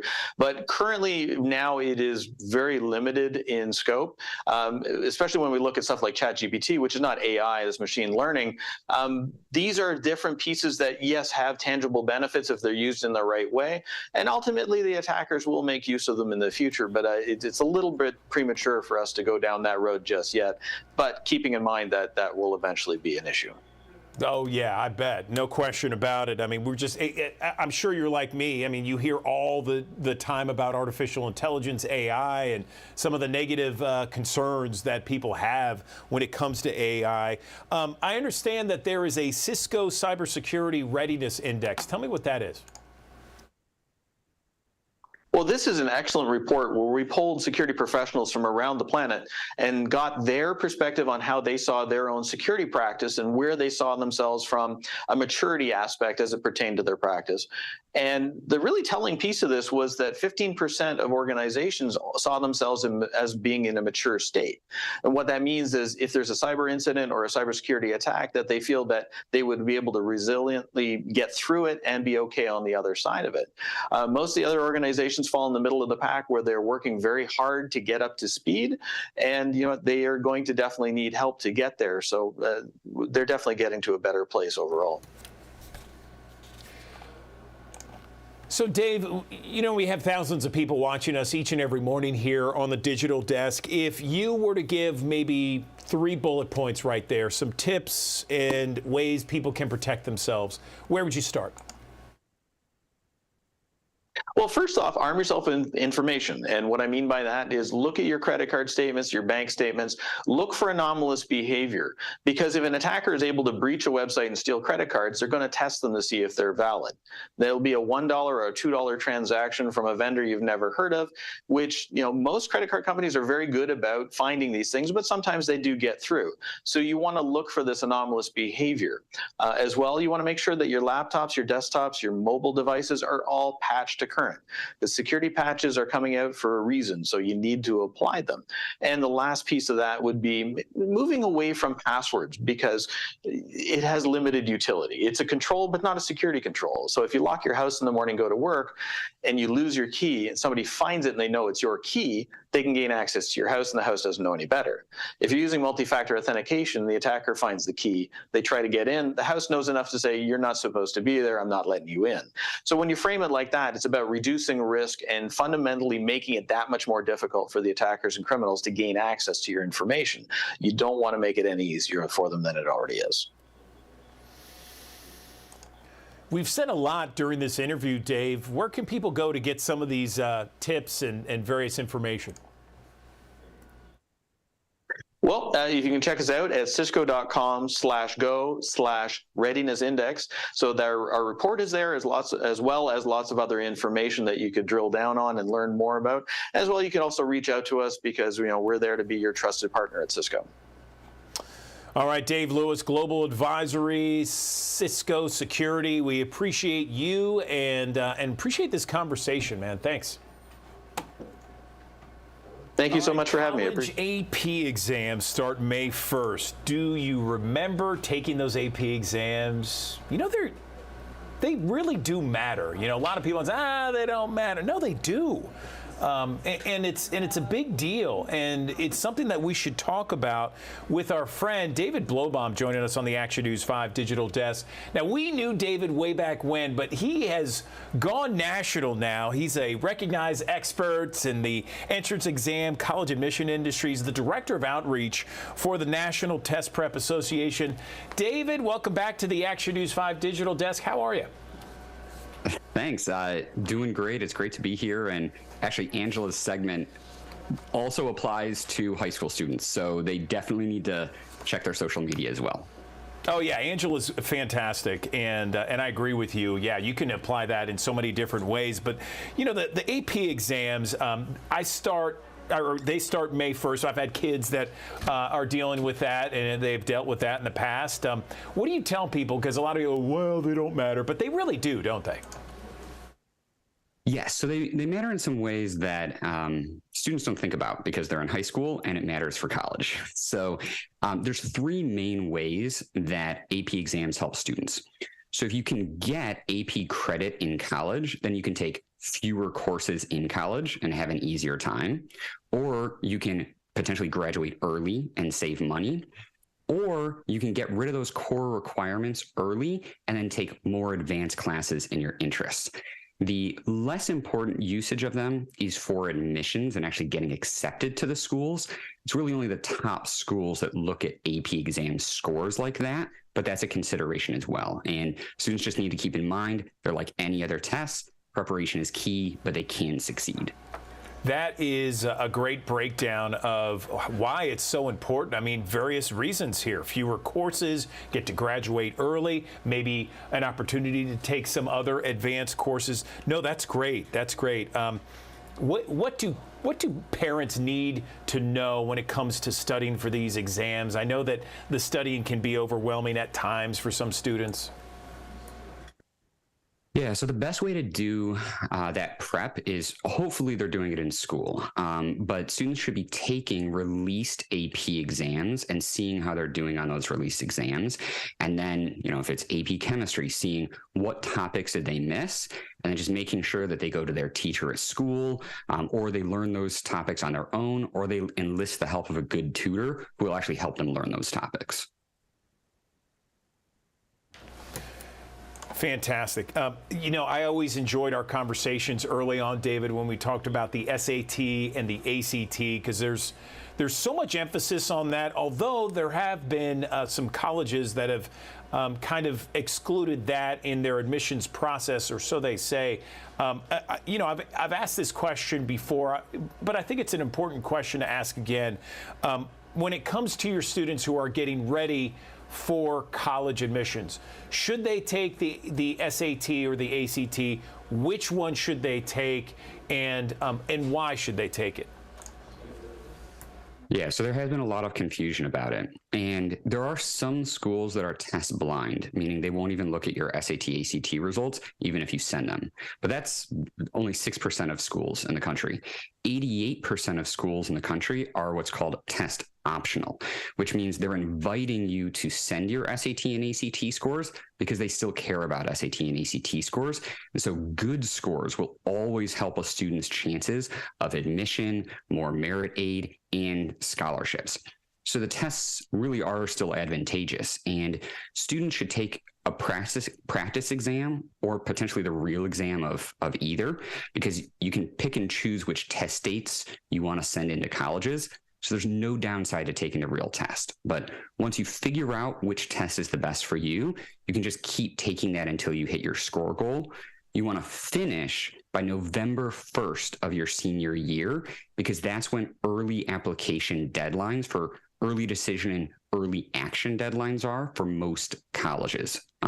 So for the SAT, students can still take the May, June, August, and October SATs. For the ACT, they can still take the June, July, September, and October tests. So plenty of opportunities.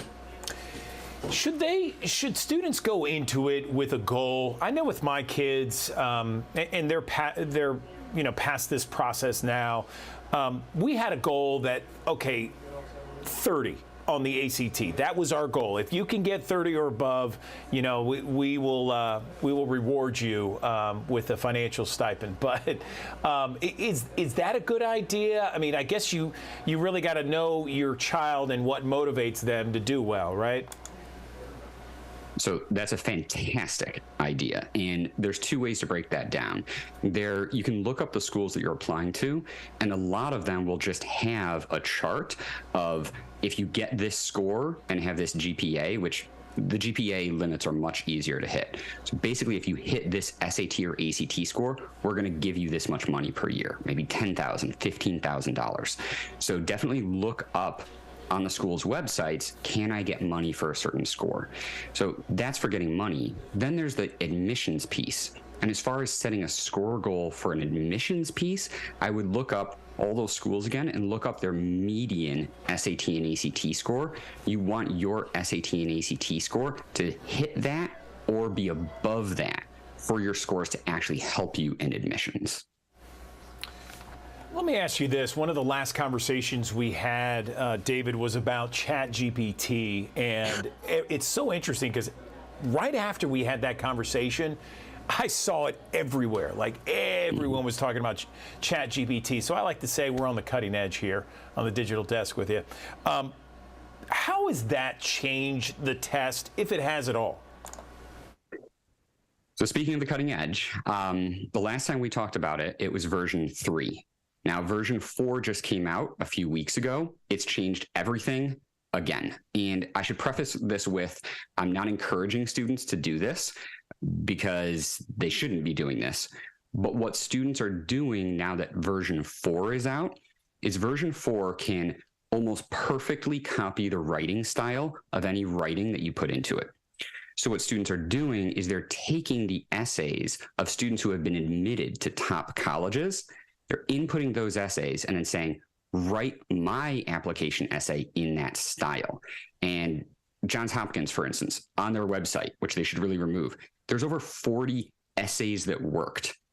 And so students can literally just put, I tried it out, and they can just put that into ChatGPT, say, write this essay for me, and in under a minute, they will get a top 1% essay. So if colleges don't adapt, they're really in trouble. They really need to do either proctored essays or interviews or do something to guarantee authentic content from their applicants. That really sounds very scary and a big issue they need to address ASAP. You know, I would think, David, that they would kind of highlight it when it comes to, you know, the ACT or the SAT. Got to do the essay, of course, in person.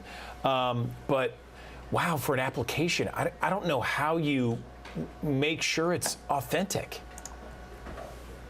I completely agree. And the SAT, unfortunately, actually discontinued its essay, and the ACT still has its essay, but no one needs to take it because colleges don't even look at it. So I really think that they need to rethink that because right now they don't have any verified content from applicants. And to be honest, this was already a problem. I mean, you can Google, write my application essays for me, and there's a million firms that are out there to write your essays for you. Again, students should not do that, but it was always provided basically to the wealthy. The irony is ChatGPT has now allowed everyone to cheat.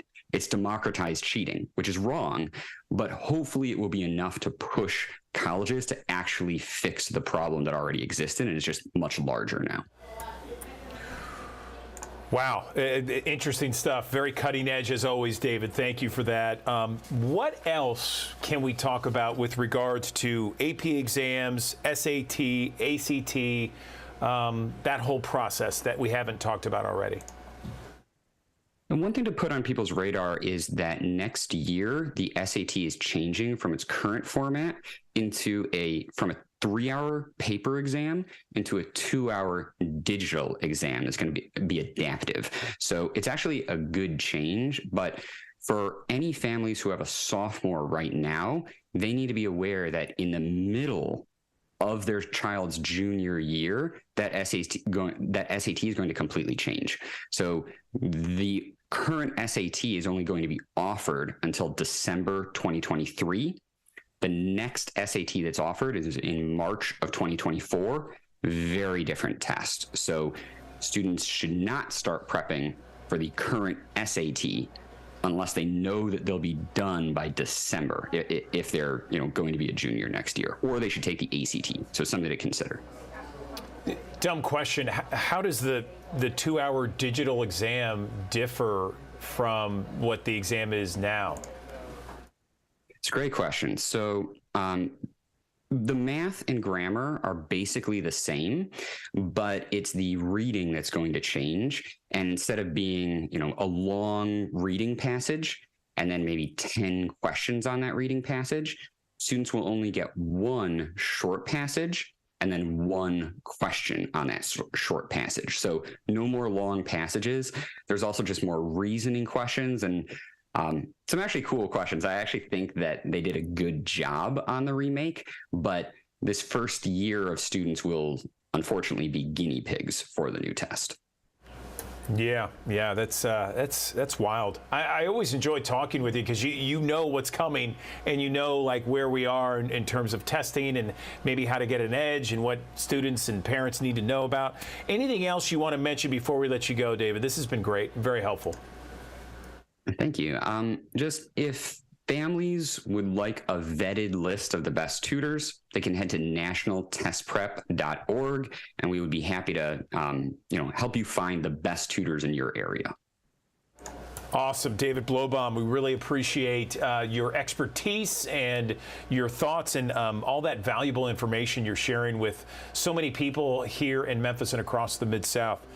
Thanks very much. My pleasure.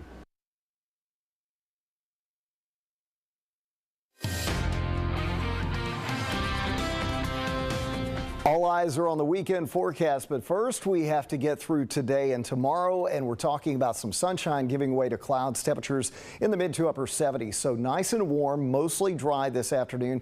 I can't rule out a rogue shower, but most areas, again, will stay on the dry side. Let's talk about Beale Street Music Fest because temperatures generally in the 70s in the evening hours. We'll see a 30% chance of an isolated storm Friday night. This is not a guarantee, but there is a low chance because of a front in the area. Now on Saturday, it's a pretty low chance overall most of the day, but there could be a passing downpour even in the evening. I'm not going to rule it out.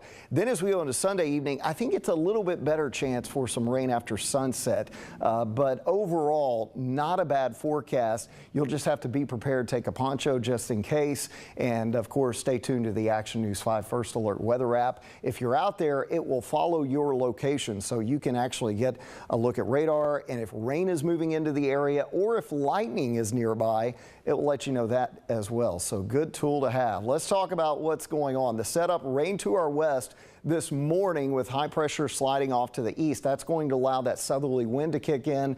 And yes, we will see rain arrive with a warm front heading into tonight. So if you think it's warm this afternoon, just wait. The muggy air is going to make an entrance as we go into this weekend. We'll be south of that warm front, and we could see again 7 p.m. Friday a pop-up storm just because that low is nearby. But as we go through the period, we'll stay south of the front. That means a big warm air mass is going to remain in place through the weekend, and there will be that chance for a pop-up shower or storm, but nothing widespread as we go through at least Sunday afternoon. So here's what we're thinking today.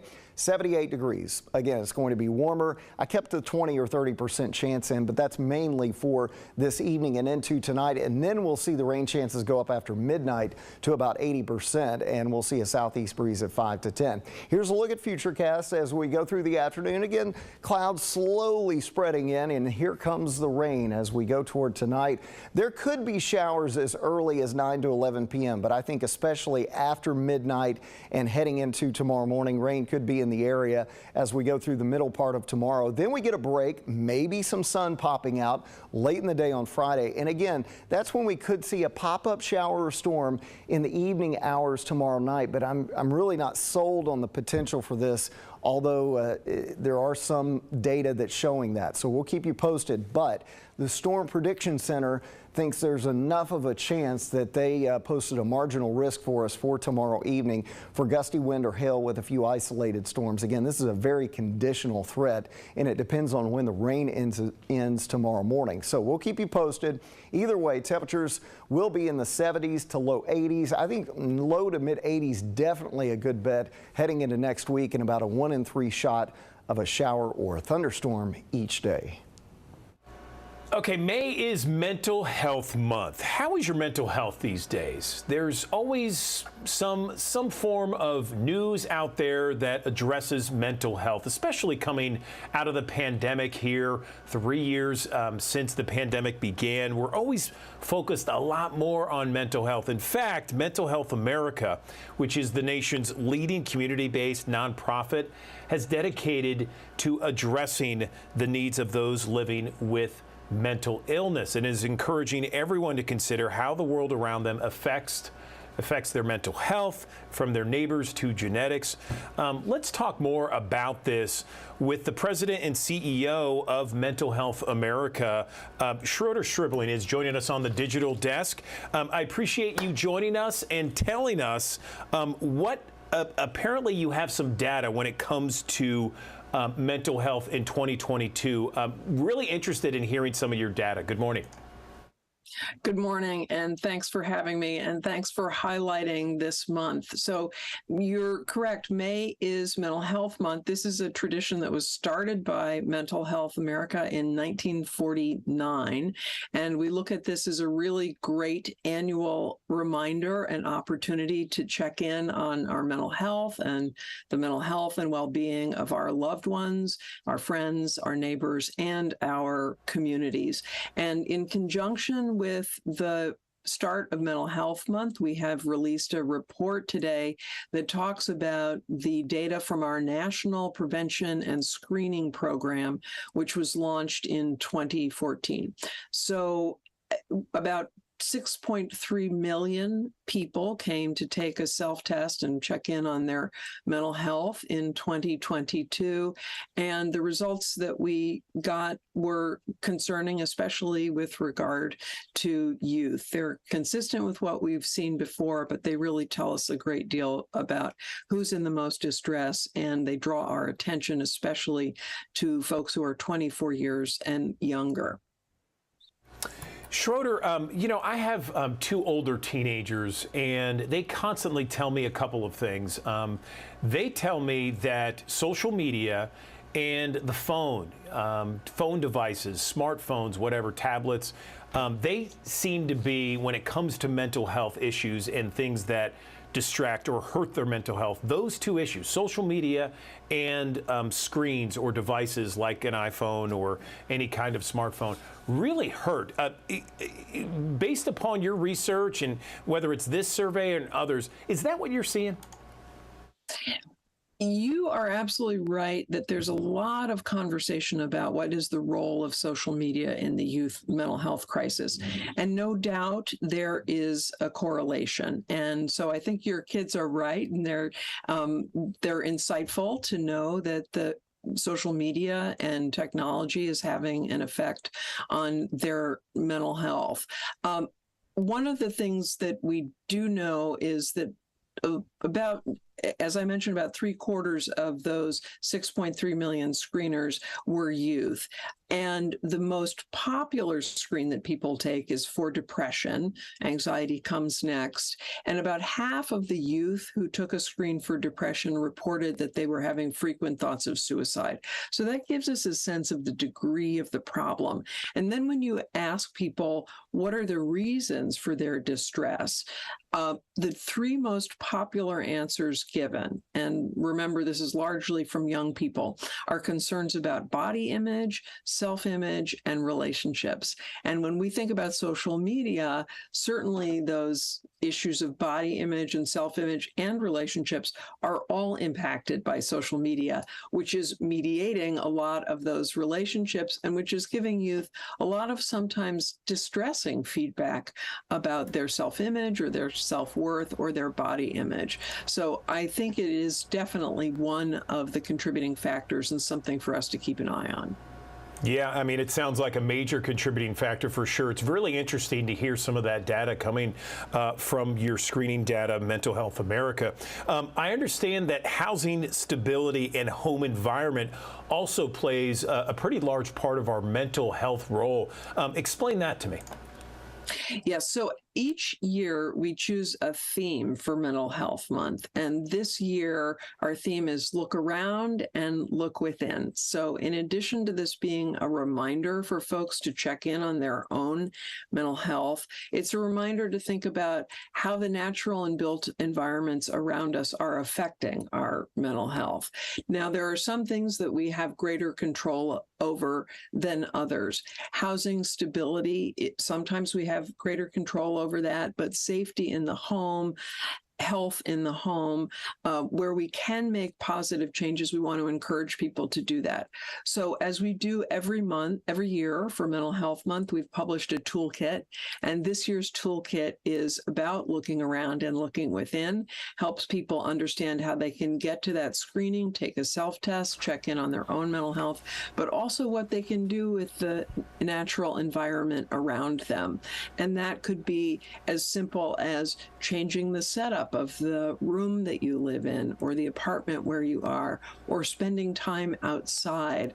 And outside doesn't mean necessarily that you have to get to a national park.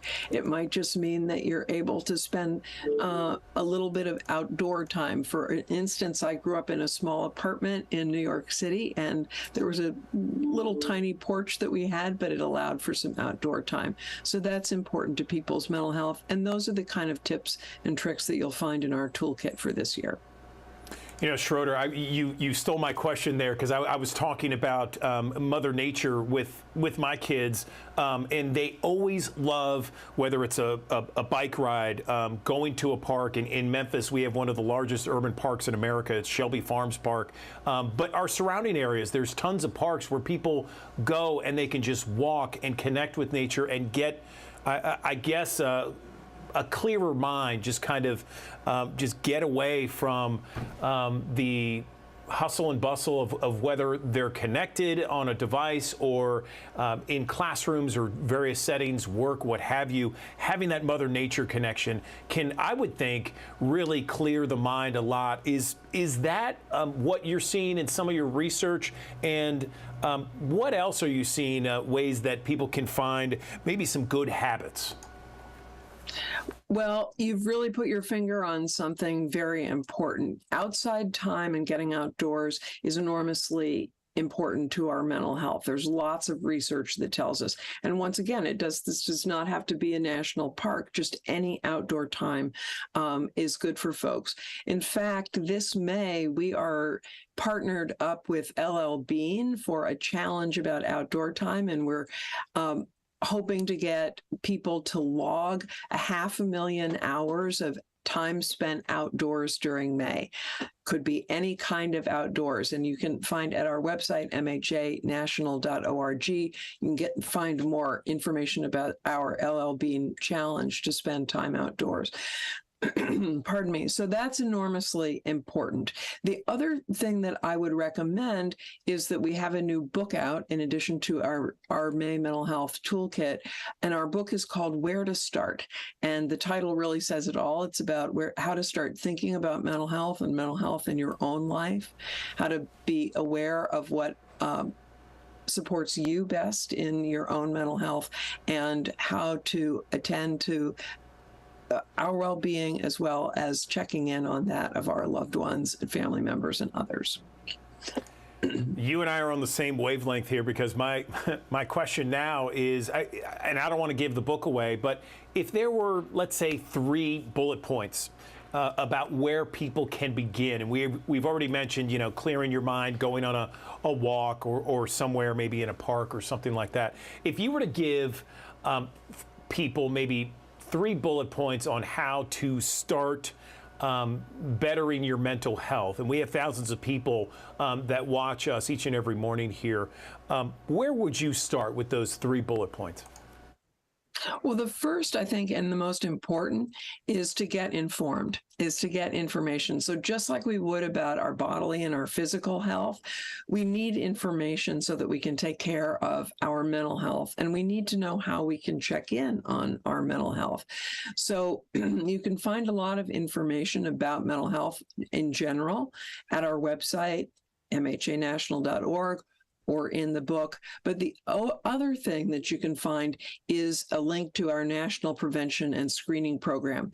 And that's the program where the free and anonymous platform that I mentioned before, where people can take any one of 11 validated tests, self-tests, to get more insight about how they're doing and to learn a little bit about their own mental health. So I think those are the most important things to start with. And then the last thing I would mention is to intervene or take action early. If you have signs of distress for yourself, if you're noticing changes in your mood, your appetite, your sleeping, your behavior that are concerning to you, get help early. So starting might be about taking a mental health test or screening, might also be about talking to a trusted loved one or sharing with someone, a therapist perhaps, how you're feeling, to see about getting help. So getting our help early. And if you do find yourself in crisis, very important to know that we have a new resource. It's about a year old now, 988. For anyone who doesn't know about this new number, you can call or text 988 for a mental health crisis. And the goal is to have a mental health response to a mental health crisis. So that's another important resource that we like to get out during this Awareness Month. Schroeder Stribling with Mental Health Awareness, or Mental Health America, the president and CEO. Really appreciate our conversation, and I think we really helped people kind of address this issue and help them if they need help out there, and just really kind of being in the know when it comes to what to do and some of the problems. Thanks very much. Thanks so much for having me.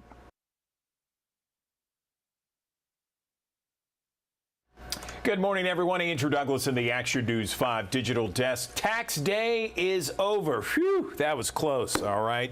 So we know that we like spending money as Americans, getting the latest and greatest, and the stress of tax day is now behind us.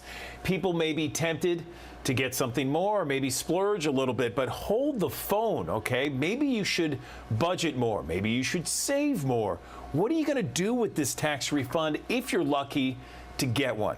Let's bring in someone that's going to help us with that. Stephanie O'Connell Rodriguez, a nationally recognized financial expert and author, is here at the Digital Desk to really talk about maybe some better choices of how to handle that tax refund. And Stephanie, I got to ask, what do you think is the first thing that people should do if they get a refund? Good morning to you.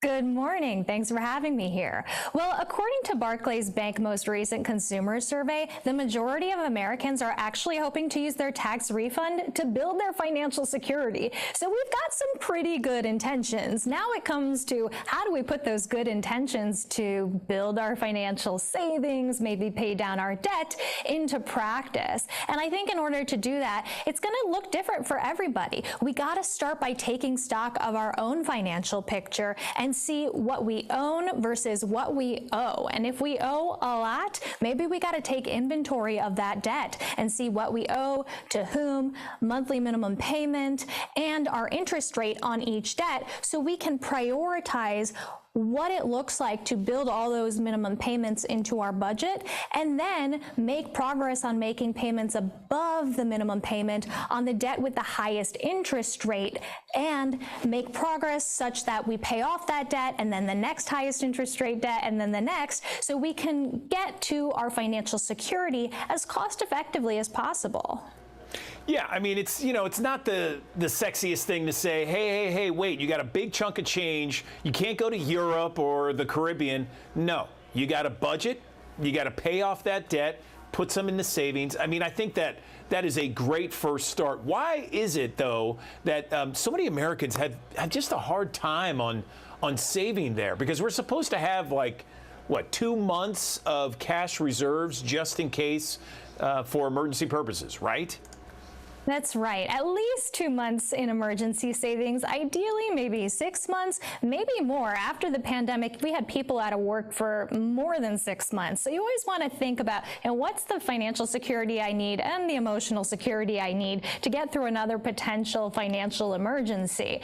Now, when you're trying to figure out how to prioritize this along with your other financial goals, it's really important to make sure that you're making the most of the savings that you do have. So if you go open up a savings account at your local brick and mortar bank, oftentimes you're getting very, very low interest rates on that savings account. And we always talk about, I want to make my money work better for me. But if you're getting 0.35% interest on your savings, which is around the national average, you're really not getting a lot there. So I like to shop around with my savings like I do for anything else. And I really like online high yield savings accounts, which offer interest rates much, much higher higher than the average. Barclays, for example, has a high-yield online savings account with a very high interest rate. They've got no minimum balance requirements, no monthly maintenance fees, plus the FDIC insurance. And as you mentioned, people are having a hard time building up this kind of savings, and that's because prices have been on the rise. Inflation has been the big story these last couple of years. Most recent numbers, 5% increase year over year on our cost of living. And that's not just the vacations, the exciting, sexy stuff. That's the stuff we need, like our groceries, like our housing payments. And so if you really want to build this stuff into your budget, I like to make saving, debt payoff, investing a line item on the budget, just like I do those other expenses. I like that. That's a great idea. High yield savings accounts. And you're right. Inflation is still outrageous. I know we had something that said it's down to 5%. Well, it shouldn't be higher than 2%. It's still affecting us. Eggs are outrageous, and airfare, my gosh, flying anywhere is super high. So I know that a lot of Americans are starting to go back in debt as a result of a lot of things, including inflation. What's the best method an effective method, the most effective, to pay down debt that so many Americans are accumulating right now?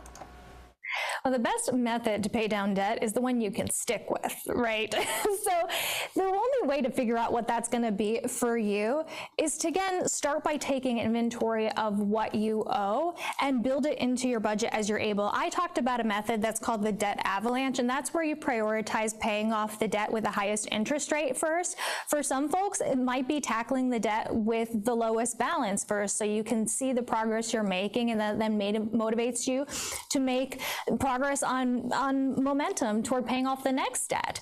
And I know that it's more cost effective to address your highest interest rate debt first, but again, it's what is going to work for you. Even if it costs you more over the life of your loan, if you're going to stick with it, if you see the progress of knocking out that low interest rate debt first, that's fine by me. Just make sure that as you're doing that debt payoff, you also are building your emergency savings, because if something does come up and you do get an unexpected expense like a medical bill or something happens with your car or your home that you must repair, you really want to have that high yield online savings there for you so you can tap into it and not put it on a high interest rate credit card and add more to your debt. Just curious, Stephanie, for people out there, how do you find a high yield savings account in your hometown, for example? We're in Memphis. So typically speaking, you're going to find your high yield savings accounts online. And the reason for this is the high interest rates and the annual percentage yields that you get in those online savings accounts, you get them because they have lower costs of operating. If you don't have to maintain the brick and mortar presence, that's a lot of money saved, and that savings gets passed along to the consumer in the form of these lower fees, in the form of these higher rates. And so going to resources like banking.barclaysus.com will give you information about how you can find your high yield online savings account, and it's really easy to set this up. I have done it. It's how I saved for my wedding. It's the first account that I opened with my husband. Great way to combine finances, by the way. And it's really a great way to maximize the money that you are saving, because when you do just go to your default bank that's on the street, there's a value to that, but you don't get a lot for your money in the savings account, and often in CDs, the interest rate isn't as high as these banks that have the high yield online savings account. So I definitely suggest comparison shopping, just like you do for anything else. This is a conversation I could have forever, and I know it's very popular among so many people. It's just, financial literacy out there. So let me ask you this. If we have thousands of people that tune in each and every morning watching us here on the Digital Desk, if you were to give like bullet points, maybe 3 bullet points for someone that's looking to have better financial success in 2023, the tax season is now over, tax day has come and gone. What would you recommend? I think you have to take stock of your full financial picture first. A lot of the times we think we know what we're bringing in each month because we know what we make annually or hourly, but what that actually looks like after taxes, after deductions, in our take-home pay can be very different. And we want to make sure we're planning off of our reality, not off of our aspirations. And then on the flip side, we got to take stock of our expenses. You know, we talked about taking inventory of what we owe and to whom, but also this has to include those savings contributions. This has to include our essential living expenses, housing, groceries, utilities, insurance, all of that good stuff. And making sure, again, we're dealing with the reality of what we're spending, not what we think we're spending, because there can be a surprising gap between the two. And I think the third piece of this is maintaining accountability. So whatever's going to work for you to keep your finances top of mind, I like to say managing my money is a practice. It's not something I do once a year on tax day, and it's not something I do when there's a crisis, because that's just reactive money management. I want to have proactive money management. And so I think a bit like, I don't go to one yoga class and say, all right, I'm done, I'm fit for life, right? It doesn't work that way. I got to go back and I got to go back, and I get better every time I do it. Same thing happens with my money. I check my money on a daily basis. You don't have to be as much of a money nerd as I am to have a good, healthy relationship with your money, but you can certainly go ahead and checking in on your money once a week to see where it's going, tracking your budget, keeping yourself accountable, and making sure you're maximizing it with these tools like the high yield online savings, CDs, investment accounts, so that you really get your money's worth. I love it, Stephanie. We've talked about a lot this morning. Where can we go to get some more information, including these tips that we talked about? Yes, so it is Financial Literacy Month. I know we talked about how important financial literacy is. So you can head to this portal at banking.barclaysus.com. Again, that's banking.barclaysus.com, and go to the resources tab. There's a lot of tools, articles, information about how to manage these money goals, how to get the most from your money, and how to prioritize when you have a lot of money goals at once. Okay, Stephanie O'Connell Rodriguez, we really appreciate the conversation this morning. I think we helped a lot of people with this and just thoroughly enjoyed it. Thanks. I hope so. Thank you, Andrew. Tennessee, Arkansas, Mississippi, we know it as the Mid-South. Well, guess what? We are also in the stroke belt, meaning there's a much larger incident of stroke in our region. We have Dr. Anna Yang joining us from Regional One Health. She's talking to us about this issue and why so many people in our area experience a stroke. First off, Dr. Yang, it's glad to have you back on the digital desk. Let's talk about why we are in the stroke belt. What are some of the factors that put us in there? Yeah, so the stroke belt is this belt in the southeastern portion of the United States, starting with Tennessee, Mississippi, and Arkansas, and then going towards the east. And this area has long been known to just have a higher incidence of strokes compared to the rest of the United States. So to be in the stroke belt, it's about at least 10% greater strokes than the rest of the country. There are a lot of factors that could be contributing to this. There have been a lot of different factors that have been looked into. But obviously what I want to focus on is the ones that we can do something about. So that would include, things like your diet, your risk factors for, high blood pressure, diabetes, cholesterol, drug use, smoking. And then as far as risk factors, we don't have anything that we can't control. Race, unfortunately, is a factor as well, and African Americans are a lot more likely to have strokes than the rest of the population, which we do have a large population of here. We always run these PSAs, Dr. Yang, about what to do in case of a stroke. I think the acronym is FACE. Is that what it is? Tell me what the warning signs are. Yeah, so FACE or FAST. FAST is the most recent one that was out. Yeah, so FAST, so F for face, so you got the first one right. So the facial droop. A for arms, so if one arm is drooping, is weaker than the other side. And then S for speech, so slurred speech. And then T for time, so the faster, to remind you that the faster you see these symptoms, you need to call right away to go to the emergency room. Okay, and can you talk about what happens in those in the cases of a stroke? I know it's there's a distinction between mini strokes and larger, more dangerous strokes, right? Sure, yes. So broadly, there are actually two types of strokes. You've got your bleeding type stroke, which accounts for some of it, but the majority of strokes are going to be your blockage type strokes. So in either way, you don't have enough blood flow going to the brain. So what we call mini strokes are basically strokes in a smaller vessel that go away. So you have symptoms and your symptoms resolve. And then when you get your MRI, you don't actually really see anything obvious.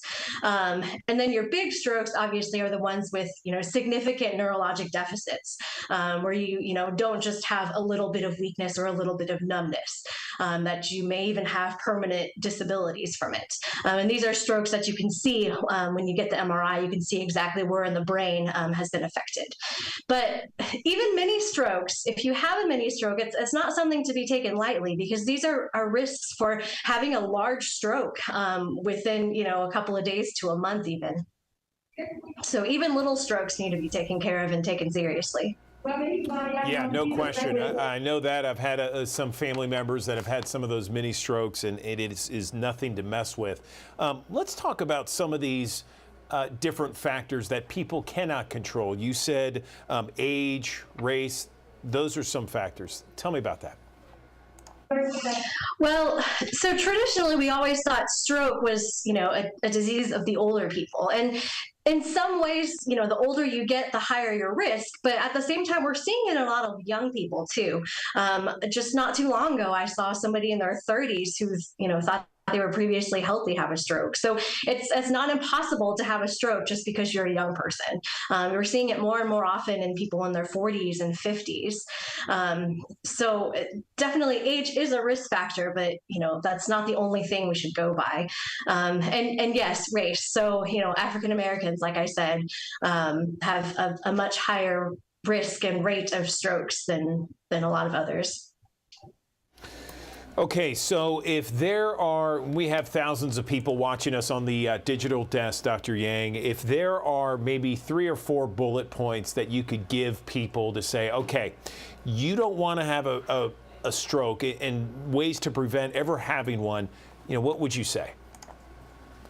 So the first thing I would say is go to your doctor, first of all, to get the things that you can control under control. So just because you don't know that you have high blood pressure or diabetes or high cholesterol doesn't mean you don't, because you've never seen a doctor. So please go get that checked. And if you do have these are things that can be managed. And so the more you can lower your risk, the more you can prevent strokes. Majority of strokes are preventable, which is good news. But you have to know about these problems in order to do something about them to prevent them. So quitting smoking is another huge one. If you can quit smoking, ask your friends and family for help, or your doctor if you need medication to help. Smoking is a huge risk for stroke. And then, also watching your diet and, exercise, the normal things to stay healthy. Making sure, what you're putting into your mouth is what's best for your brain health and your heart health and your blood vessel health. And then, of course, avoiding drug use is another one. There are a lot of different drugs out there that can worsen your risk for stroke. So I would say definitely, A is to go to the doctor and work on these risk factors and do all the things that you can do to prevent the stroke. And then the other thing is, if you have one, please go to the ER immediately. There are medications, there are things that we can do, and the faster we do them, the better for your brain long term, the more likely that you can get some of your functioning back. Because, once the damage is done to your brain, the only thing left we can do is to try to prevent further damage and try to encourage your brain to, recover as much as possible. You've said a lot during this interview, Dr. Yang. Where can we get this information? Is there someplace online where we can go? So the CDC has, some information on strokes, some basic information, some statistics, especially about, this area, the stroke belt, and, in general. But I mean, your greatest resource is going to be to see your doctor and talk to them specifically about, your personal risk factors and your personal medical history. Okay, I appreciate that. And then remember FAST, face, arm, speech, and time. Such a good acronym to remember. Dr. Yang, we appreciate your time. And thanks very much. Very informative. Appreciate it. Thanks for having me. All eyes are on the weekend forecast, but first we have to get through today and tomorrow, and we're talking about some sunshine giving way to clouds, temperatures in the mid to upper 70s. So nice and warm, mostly dry this afternoon.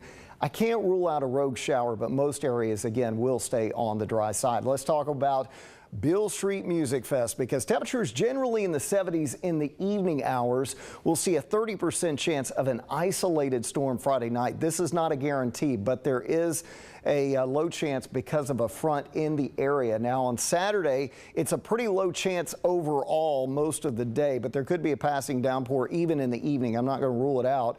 Then as we go into Sunday evening, I think it's a little bit better chance for some rain after sunset, but overall, not a bad forecast. You'll just have to be prepared, take a poncho just in case, and of course, stay tuned to the Action News 5 First Alert weather app. If you're out there, it will follow your location, so you can actually get a look at radar, and if rain is moving into the area or if lightning is nearby, it will let you know that as well. So good tool to have. Let's talk about what's going on. The setup, rain to our west this morning with high pressure sliding off to the east. That's going to allow that southerly wind to kick in.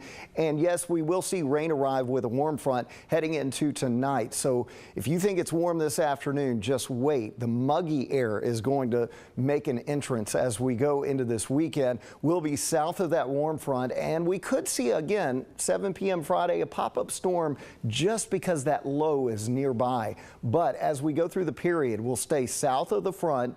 That means a big warm air mass is going to remain in place through the weekend, and there will be that chance for a pop-up shower or storm, but nothing widespread as we go through at least Sunday afternoon. So here's what we're thinking today. 78 degrees. Again, it's going to be warmer. I kept the 20 or 30% chance in, but that's mainly for this evening and into tonight. And then we'll see the rain chances go up after midnight to about 80%, and we'll see a southeast breeze at 5 to 10. Here's a look at futurecasts as we go through the afternoon. Again, clouds slowly spreading in, and here comes the rain as we go toward tonight.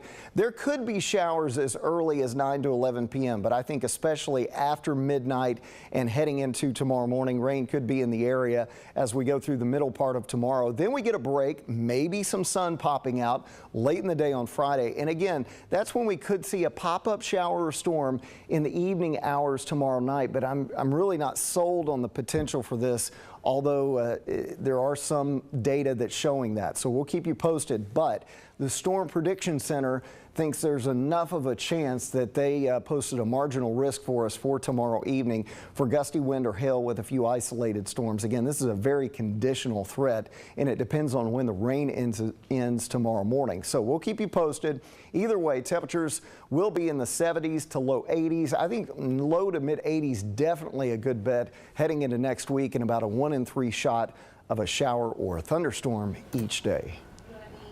Okay, so questions are rising about the red flag laws following the incident that happened on Highland Street at the Fox 13 studios. Tennessee Governor Bill Lee addressed gun legislation while in Memphis this week. Kelly Cook reports. We've got an epidemic in medical proportions of people who are being shot and killed. Memphis City Councilman Dr. Jeff Warren has his own answer to Memphis's surging gun violence. Ban all new sales of assault weapons and permitless carry within city limits. You know, I felt we're probably going to end up in court with this, because if the state government is not doing their job protecting the citizens, then the local government's probably going to have to step up and see what we can do. Dr. Warren says he was motivated to draft the legislation after watching Tuesday's barricade situation on Highland. Warren says it's unrealistic to think statewide gun legislation works equally as well in heavily populated cities like Memphis versus small, rural ones.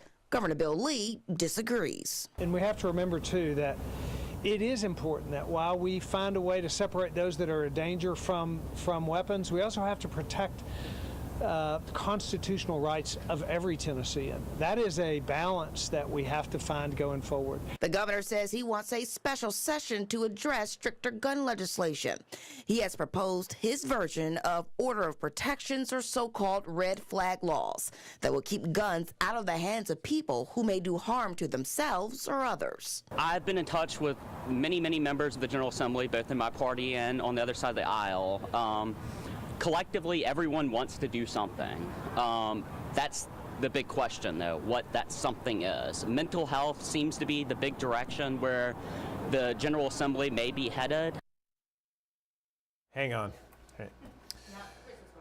Mississippi Governor Tate Reeves officially launching his re-election campaign. The theme is Mississippi Momentum, and the governor discussed leading through natural disasters, raising teacher pay, economic development, last year's tax cuts, and workforce development.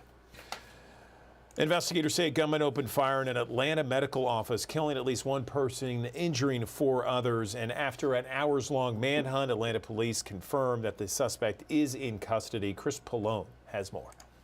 In Atlanta, the search is over. Police in nearby Cobb County taking suspected gunman Dion Patterson into custody at a condo complex not far from the Atlanta Braves baseball stadium, nearly 8 hours after the nation's latest mass shooting. Thanks to the highly trained police officers across our region, we are able to bring this suspect into custody without further harm. The shooting happened around noon in Midtown Atlanta, a busy Center City neighborhood filled with apartment buildings, offices, and restaurants. Police say in all 5 women were shot. A 39-year-old is dead.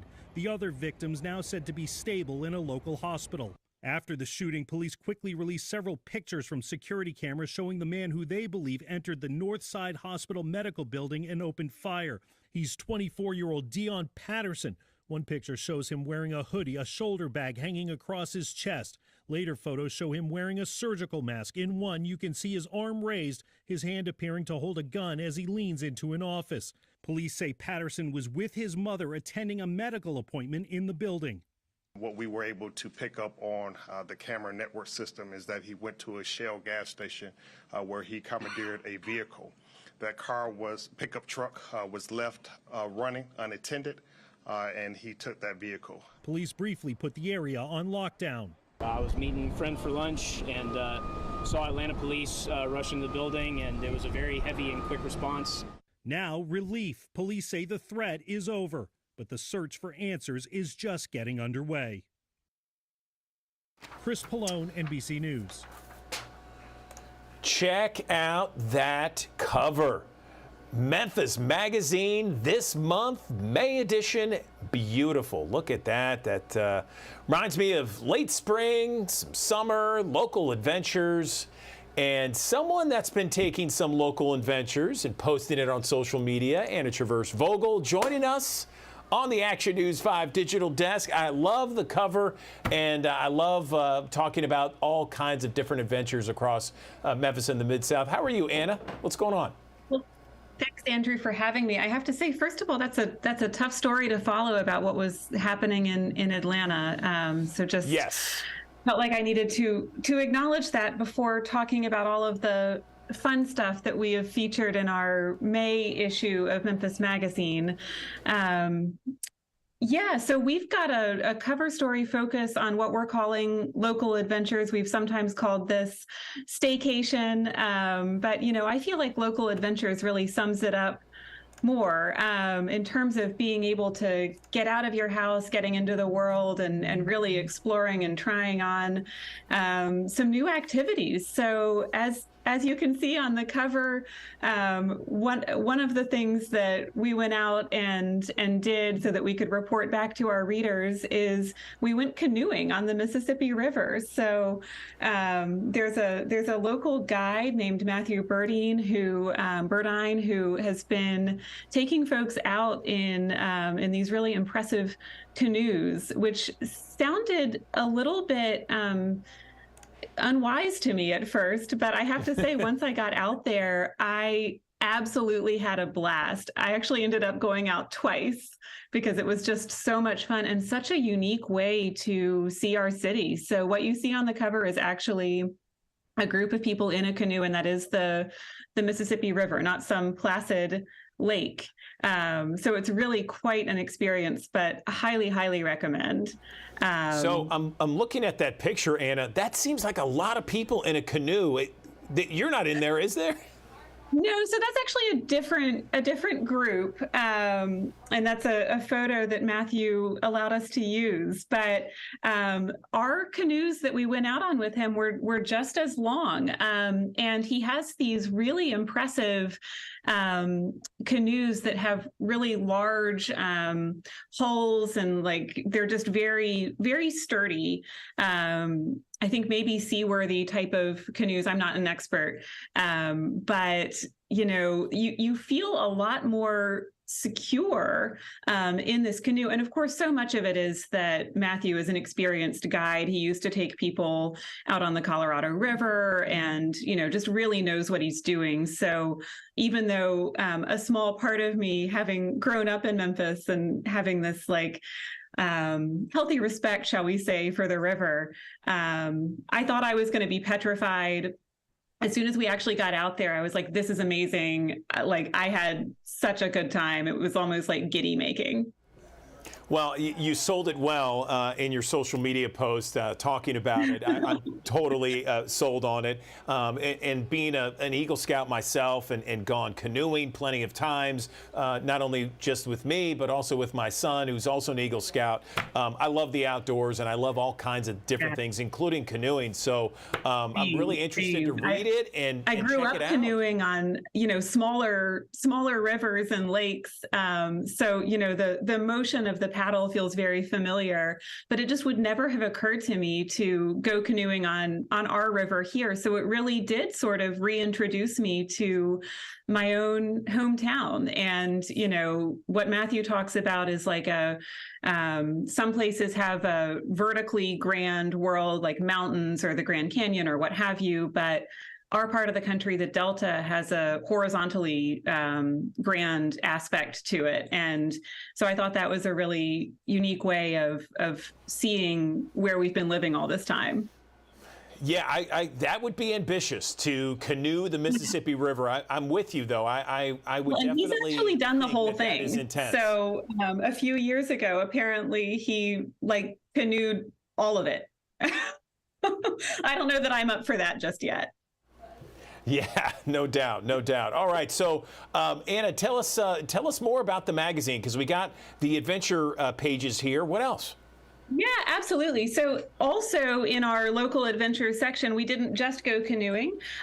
We also sent our writers out to do all sorts of fun stuff. So Frank went out and did some rock climbing at Memphis Rocks in Soulsville. We went out to some listening rooms, over to the Botanic Gardens, a baseball game at AutoZone Park, just all sorts of different things that you can do to get active in Memphis this spring and summer. And then we also have a story in this issue about pet rescue. So, we talk to people who are doing several different kinds of pet rescue. All of my animals are rescue pets who have come to me one way or another, but we just sort of compiled different groups who are involved in local animal rescue. One that sometimes transports animals on planes, a woman who's very active on TikTok, but uses that as a platform to publicize the animals that she rescues. A woman who actually uses leftover copies of our sister publication, the Memphis Flyer, in kitten rescue.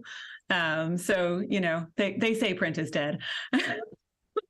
But I love it. I love it. Now, I do have a question, Anna. The artist of that pet rescue, is that anyone we would know?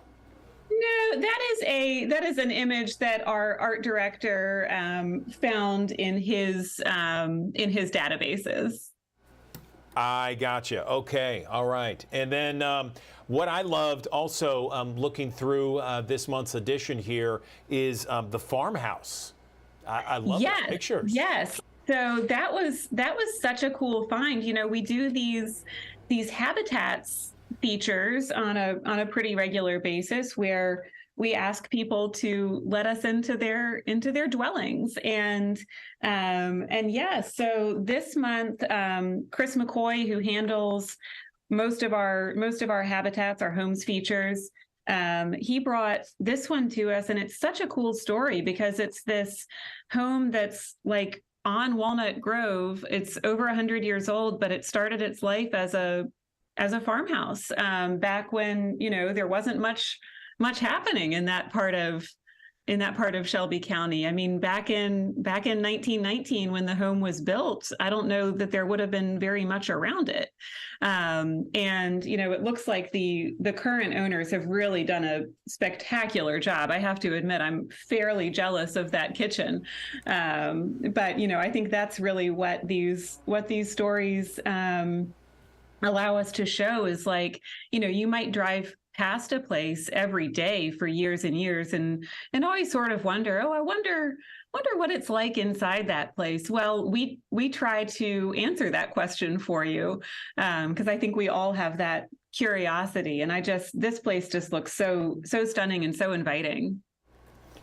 I agree, and I think back to that house that you guys showcased a few months ago in Binghamton that was just beautiful, and someone had taken over. That was gorgeous, and so I love it when you guys do it, and it was certainly nice to see. Again, this is the latest edition of the Memphis Magazine here. Beautiful cover, talking about local adventures, pet rescue, farmhouse, and much, much more. Anna, before we let you go, anything else you wanted to mention about this month's edition? Just a quick little shout out to the small story that's on the last page of the magazine that's about Kong Wee Peng, who is the artist who designed this year's Memphis in May art poster, the official poster. And it is just absolutely beautiful. Kong Wee Peng lives and works in Memphis, but is actually from Malaysia, which is being saluted this year. So it's a really nice story about her and about the poster. And I have to say, it's just really, really stunning. I'll put it up here. So I thought that was a nice thing to spotlight, and that's how we close the magazine as we open the month. And we've got Music Fest this weekend, so I know everyone's excited to see how that goes. Well, if you're at Music Fest and you see someone canoeing the Mississippi River, it might be Anna Traverse Vogel. She's sold on it. So seriously, appreciate you as always, Anna. I love it. I'm really looking forward to getting my edition in the mail. And thanks so very much for joining us. Print is not dead, emphatically. So thank you for all that you do. Thank you so much, Andrew. Appreciate you. You got it. You got it. All right. Always like talking to Anna and the good folks over there at Memphis Magazine. So let's talk now about Aldi opening up in Whitehaven today. You know, Whitehaven is considered by many to be a food desert. So having an opportunity to get more fresh fruits and vegetables in the community of Whitehaven is a big, big deal. So it opened today. It's at 4056 Elvis Presley Boulevard. The first 100 people got free gifts. Shoppers get a chance to win a $500 gift card. All right, want to tell you about this. This is Cafe du Memphis. Yes, Cafe du Memphis is Saturday. Fresh shrimp, grits, beignets, other items will be at the Malco Summer Drive-In. All right, so this is going to start Saturday morning. It'll run from 10 to 1. You can drive through, pick up your order at the drive-in. The Rotary Club brings a bit of New Orleans to Memphis each May, and it's quite an event. You can see there our Joe Birch talking with organizers of it. Again, that's this Saturday from 10 until 1. The Memphis Zoo partnering with St. Jude Children's Research Hospital to create a brand new exhibit here, Artists and Animals. Between the entrance and exit of the China exhibit, the art features animals that currently call the Memphis Zoo home. The patients made it a part of art therapy designed to help patients suffering from cancer or other life-threatening illnesses to inspire hope and their spirit. You know, it's just this, we're really excited about working with St. Jude on this initiative. It's, you know, something that we're really, really passionate about, of course, and, you know, anytime we can bring children and art together and animals at the same time, it's just a unique opportunity for us to display some of these artworks throughout our zoo. The display will stay up for the foreseeable future, allowing visitors to view and appreciate the work patients put into the artwork. Parties atop the Peabody Hotel downtown Memphis have been happening for so long. There's a tradition many Mid-Southerners every spring and summer go to. We're talking about 8 decades long. Kim Clark reports. Party season has begun again, high atop the Peabody Hotel in the heart of downtown Memphis. These rooftop soirees have a long history. 84 years we have been having parties on the rooftop of the Peabody Hotels. According to Kelly Brock, the hotel's director of marketing and communications, the hotel's rooftop parties began in 1939 after the east end of the roof was enclosed, becoming the Skyway Ballroom. And that was when they really started having rooftop parties out on the roof, as well as parties in here in the wintertime and during the rain. And it was the place to be for big bands and for swing dancers. All of the big national acts, the touring acts, performed here for sometimes weeks at a time. You had the Andrews Sisters and Lawrence Welk. You had Ozzie and Harriet, Tommy Dorsey's band, and George Hamilton. Yes, that George Hamilton, father to actor George Hamilton Jr., who spent a lot of time performing on the hotel's roof. And George Hamilton Jr. was actually born here in Memphis and spent weeks as a child growing up here at the hotel, watching his father perform here in the Skyway Ballroom and watching the ducks in the lobby.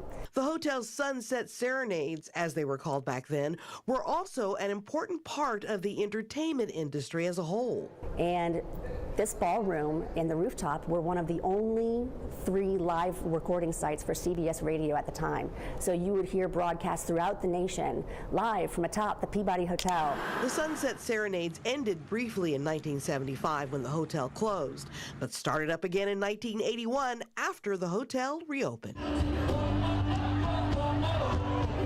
And eventually we renamed them as Peabody Rooftop Parties, and they've been going on ever since, and they are as popular as ever. Though the fashions, music, and diversity of attendees are different now than when it all began, some things remain the same. We still have live music and a DJ.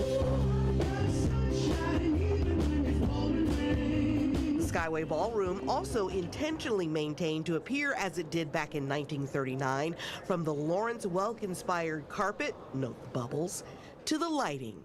You still have the pink neon lighting that you had. It's very Art Deco style at the time. As Brock told us, the Peabody Rooftop is still one of the best places in town to sit and have a drink with friends and watch the sunset over the Mississippi River. Or possibly make a love match like so many before.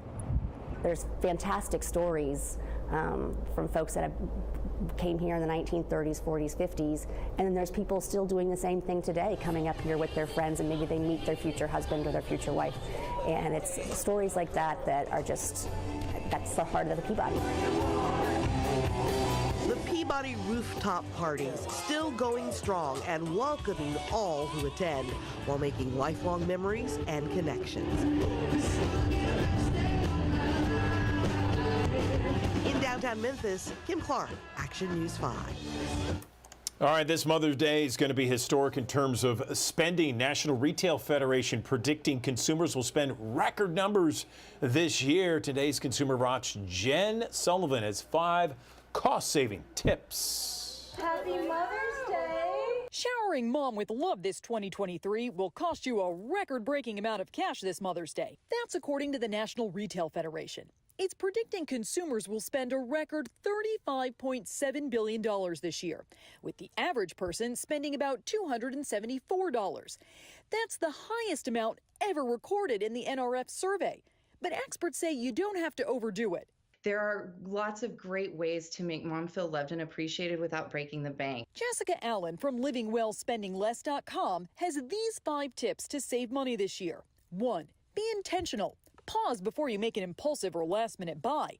And ask what would really make mom feel special. Maybe you're celebrating a mom who would feel just as loved, if not more so, with a handwritten note or a framed photo of a special event. Which brings us to tip number 2.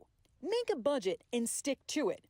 3. Get creative. Instead of going for popular pricey gifts like jewelry, go for alternatives that speak to mom's interests and her love language. Schedule your own photo shoot, or maybe book mom a class or a course or even a private lesson in an area of her interest, like a cooking class. Number 4. Instead of an outing, get busy cooking. That way you avoid busy restaurants and overpriced Mother's Day brunches or dinners. Plan a lovely meal at home that you prepare, that you clean up, that you prep and shop for. And finally, create special moments. They're often free, like a movie marathon at home with mom's favorite movies. For today's Consumer Watch, I'm Jen Sullivan. All right, an evening with Groucho. I don't know if you heard, it's coming to the Halloran Center May 6th. Dubbed nothing short of masterful by the Chicago Tribune, award-winning actor Frank Ferrante brings his acclaimed stage portrayal of the legendary comedian right here to Memphis. And we got a treat today because we have Frank here on the digital desk with us this morning. Hey, Frank, how you doing? Wonderful. Thank you. Appreciate your time. Hello to everyone. Yeah, I'm glad to have you on the show. We'd love to be able to kind of get a preview of some of the great performances that come out to the Halloran Center. I'm familiar with Groucho Marx, and just from looking at the video, it's quite the portrayal. Tell us a little bit about the show and what people can expect May 6th. Thank you. Thanks for the opportunity. It's a comedy with music, and whether you know Groucho or not is incidental. It's a show that I've done for over 35 years around the world, in New York and London and in Bartlett many years ago. But it's a lot of it's improv and it's storytelling and songs, and it's all centered around this great character of Groucho Marx, who, in my opinion, was the greatest comedian the country's produced. It's very fun and very fast moving and really fun for all ages.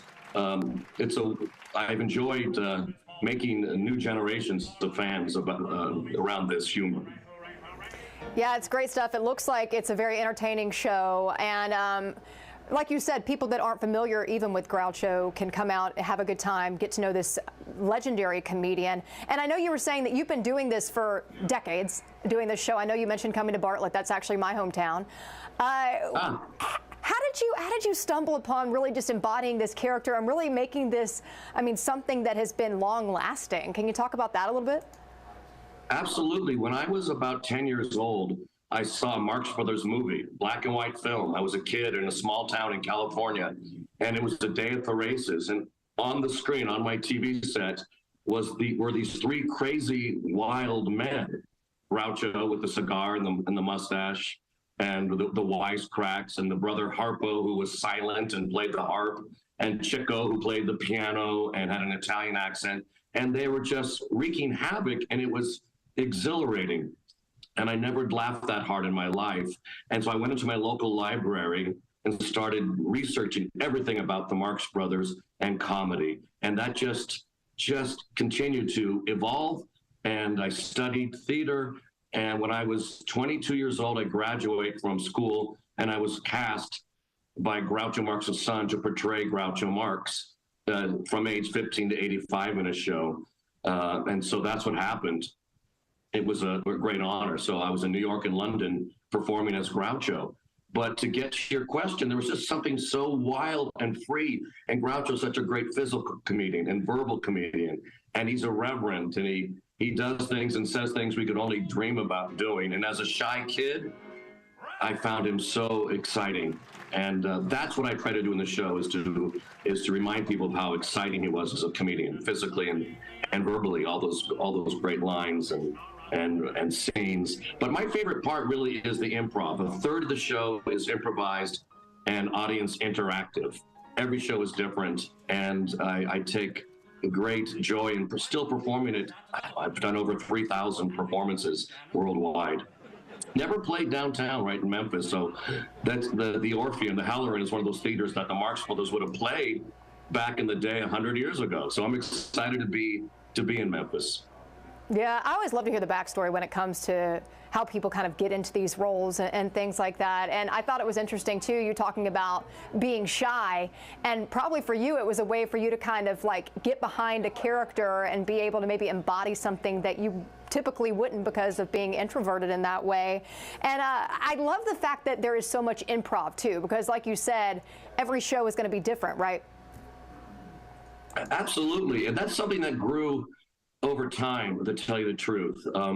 When I first did the show in school, it was pretty straight. I did the songs and I did stories, and the stories are wonderful. Like I said, you don't have to know anything about Groucho because his life is interesting. So he's this great American life. He's a survivor who made good. But slowly I started like doing, and someone would cough or come in late and I'd make a joke and I'd get huge laughs. And I thought, oh, this is what's working. And Groucho Marx used to do that in movies like on stage in Animal Crackers and Coconuts. And he had a TV show called You Bet Your Life for 14 years from the late 40s through early 60s. Welcome, You Bet Your Life. Say the secret word and divide an extra $100. It's a common way, something you see every day.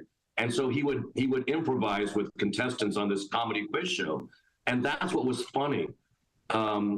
He was remarkable. He was probably the greatest wit the country produced. And so I started improvising more and more, and some of the set material, some of the songs I'd cut out in lieu of the improv, or I'd get rid of some stories because that's what audiences like, because it's happening right then and there. It's right there, right in front of people, and they know they're getting something no one else is getting. That's fun. And I surprise myself sometimes.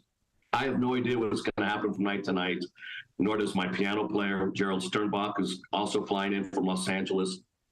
He's played for Carol Burnett. He's played for Mel Brooks. So I got this great support musically. But the improv is exciting.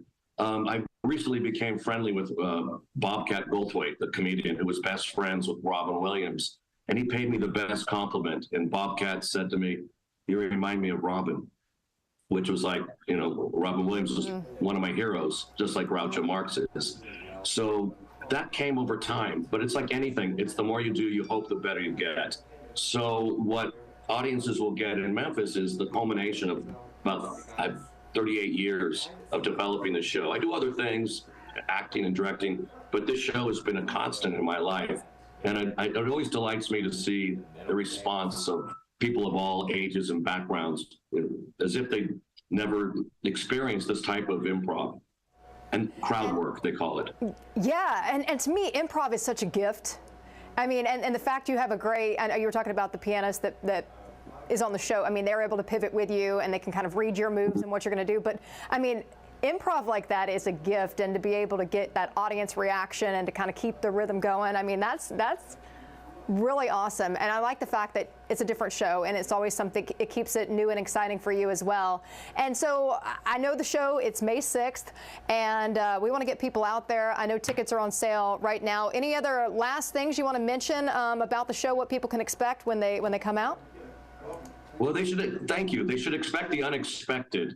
And if you love theater, if you love live comedy, if you love stand-up, if you love storytelling, this is the right show. And if you want to see a show that's been around for a while, from Australia to London throughout, I played over 500 cities. This is a fun show to go. It's great for a date, believe it or not, and it's also fun for families. So, thank you.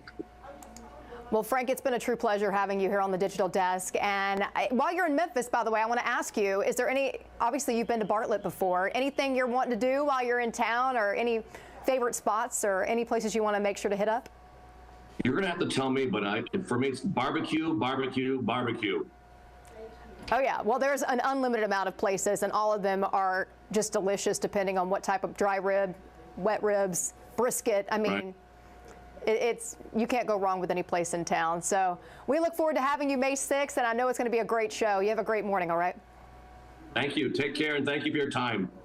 Absolutely. Hey, let's one more time talk about the details here. So May 6th, tickets just $37.50. Great price. I mean, something for the whole family.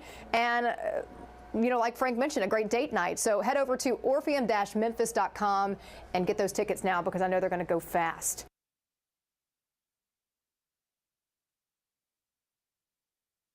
Good morning, everyone. Andrew Douglas in the Action News 5 digital desk. Now, we know that Memphis and the Mid-South, when it comes to the Summer Olympic Games, you come to us. Action News 5 is your Olympic station. Well, we are in for a treat this morning.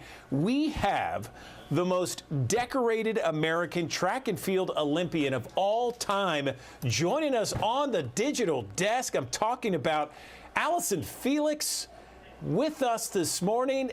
Allyson, good morning to you. We saw you on the Today Show just a couple of weeks ago. Tell me how you're doing. Good morning. I'm doing really well. I am, really enjoying life after track and doing well. Can't complain. So I really appreciate you taking a few minutes to talk with us, Allyson. Bring us up to speed on you, on your career, and for some of our viewers, because we have thousands of people watching us right now, just tell us a little bit about your background and so people are familiar with your story. I have been running professional track and going to the Olympics for a very long time now. I've been to 5 Olympic Games, and I just recently retired and have a daughter, so I'm really enjoying time at home. I also have a business called Seish, where we make women's footwear designed for and by women. And so all of those things are keeping me really busy these days. Excellent, excellent. So, so let's talk a little bit about, we have National Small Business Day. You mentioned you're a mom. You have a footwear company that's designed and for women, designed by women, for women. You got so much going on.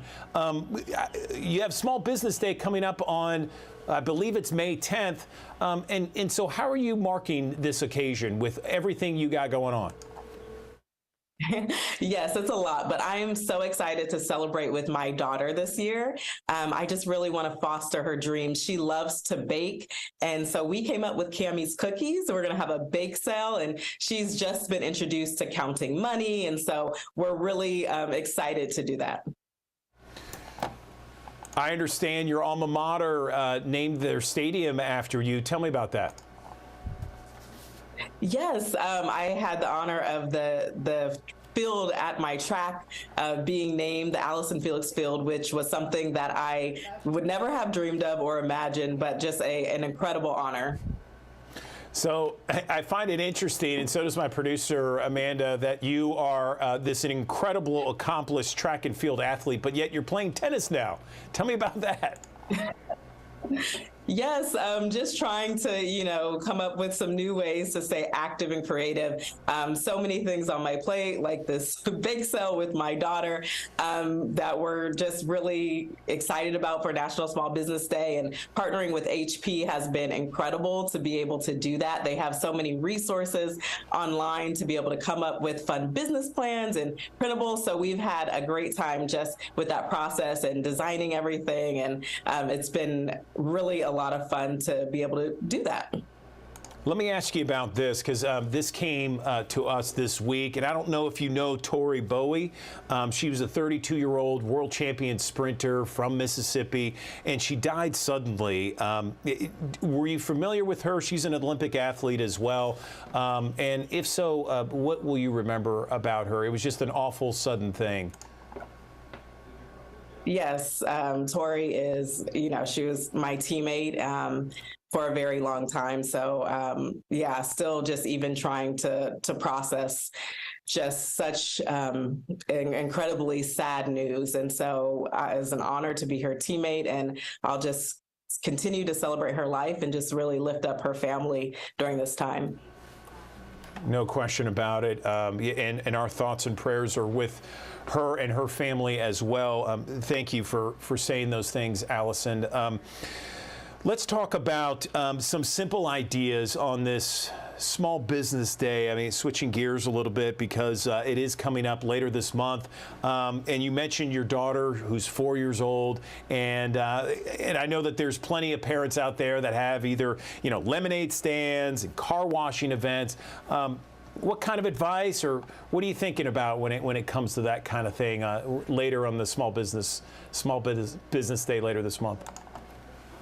Yeah, I think as a parent, there is nothing that we enjoy more than really fostering those dreams and encouraging our kids to dream big. And so I have really just taken to that. I love that HP has all of these amazing resources that they offer for kids to be able to do that. And then also just making sure that I'm ready to go. I think there's nothing worse than having all this momentum and energy and then getting ready to design and, print signage and not having ink and paper. So I love that they have this amazing HP Instant paper add-on service where ink and paper is delivered straight to your home. So that hasn't been an issue in our household. But I'm just really excited to help my daughter. Obviously, business is important in my life, and I want her to have that same entrepreneurial spirit.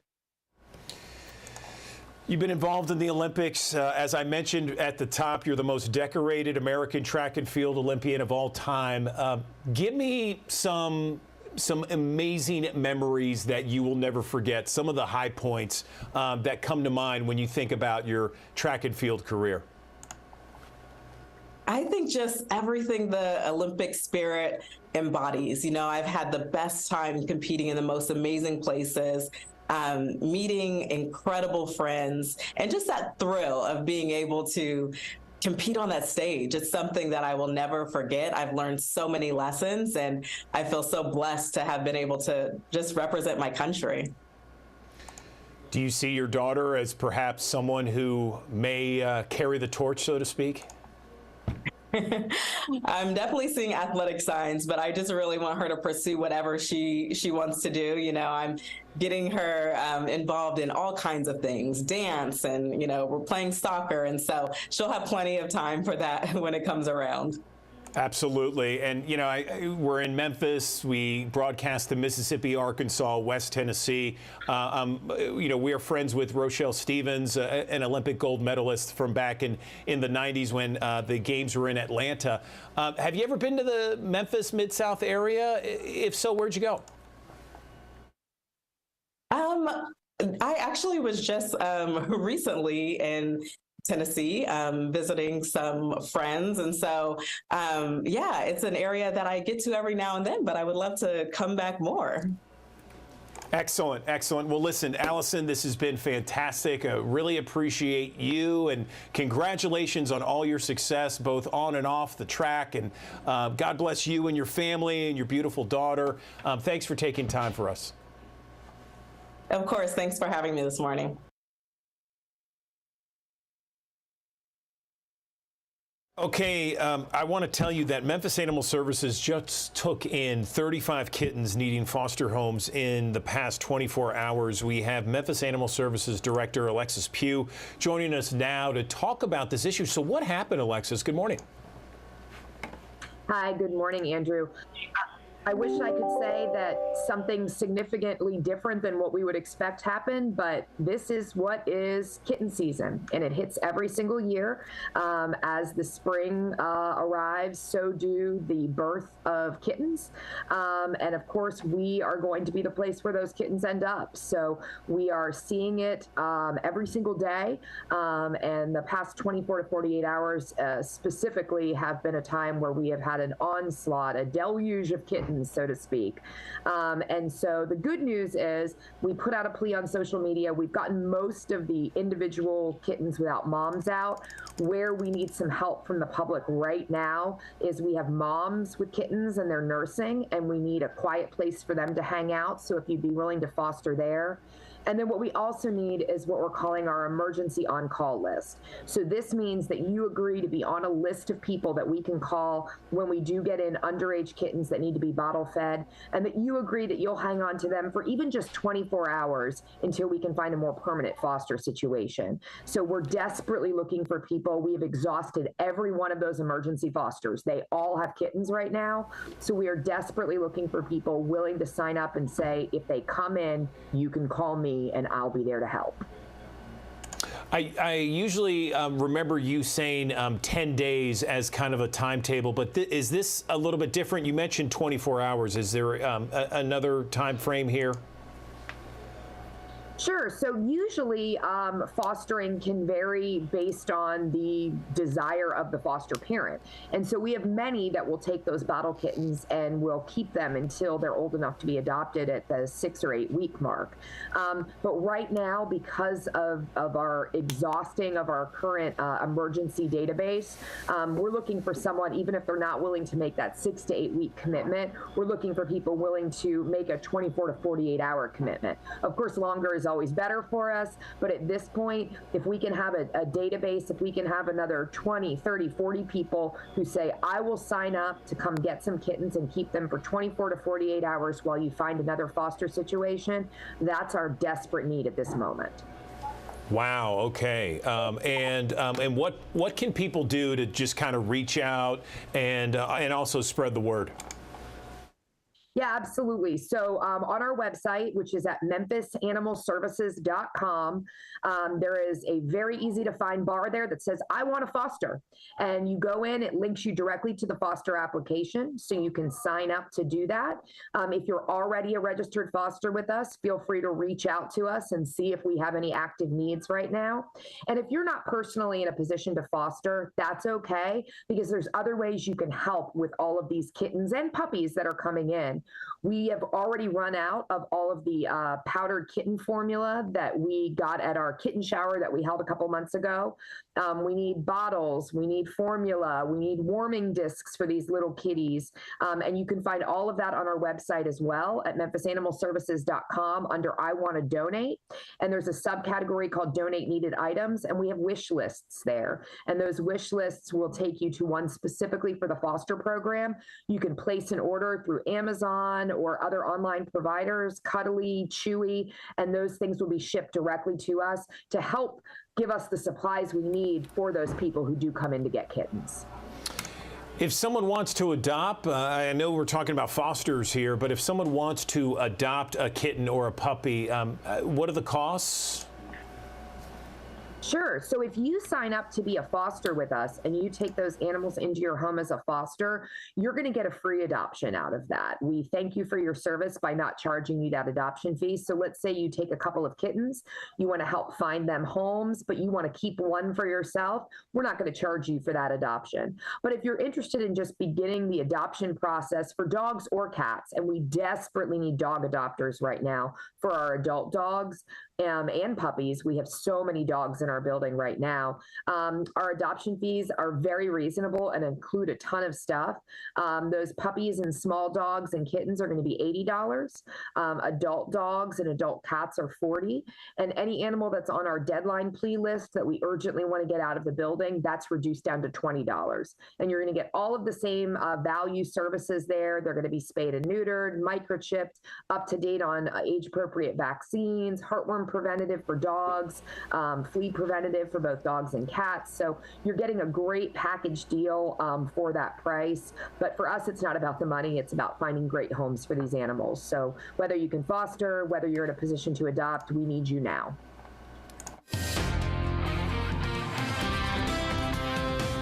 All eyes are on the weekend forecast, but first we have to get through today and tomorrow, and we're talking about some sunshine giving way to clouds, temperatures in the mid to upper 70s. So nice and warm, mostly dry this afternoon.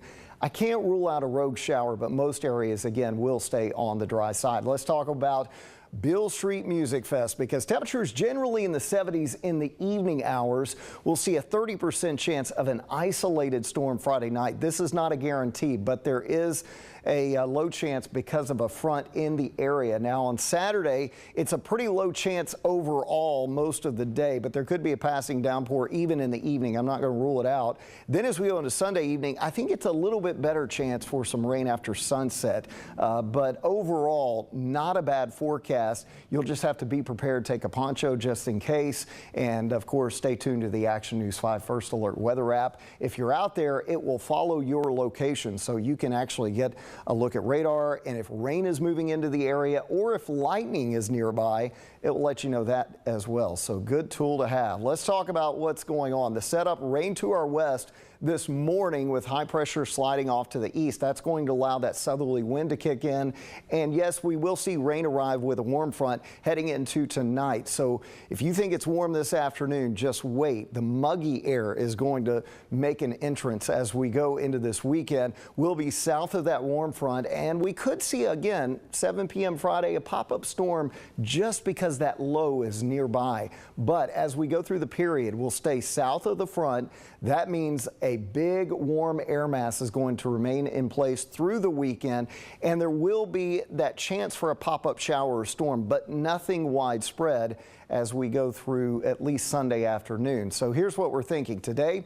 78 degrees. Again, it's going to be warmer. I kept the 20 or 30% chance in, but that's mainly for this evening and into tonight. And then we'll see the rain chances go up after midnight to about 80%, and we'll see a southeast breeze at 5 to 10. Here's a look at Futurecast as we go through the afternoon. Again, clouds slowly spreading in, and here comes the rain as we go toward tonight.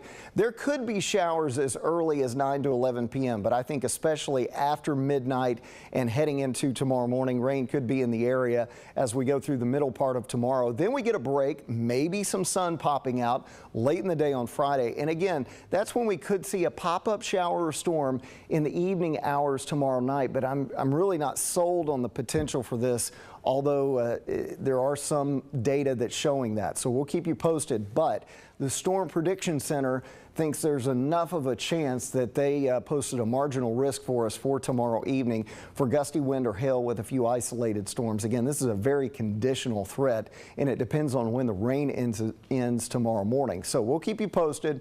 Either way, temperatures will be in the 70s to low 80s. I think low to mid 80s definitely a good bet heading into next week, and about a 1 in 3 shot of a shower or a thunderstorm each day.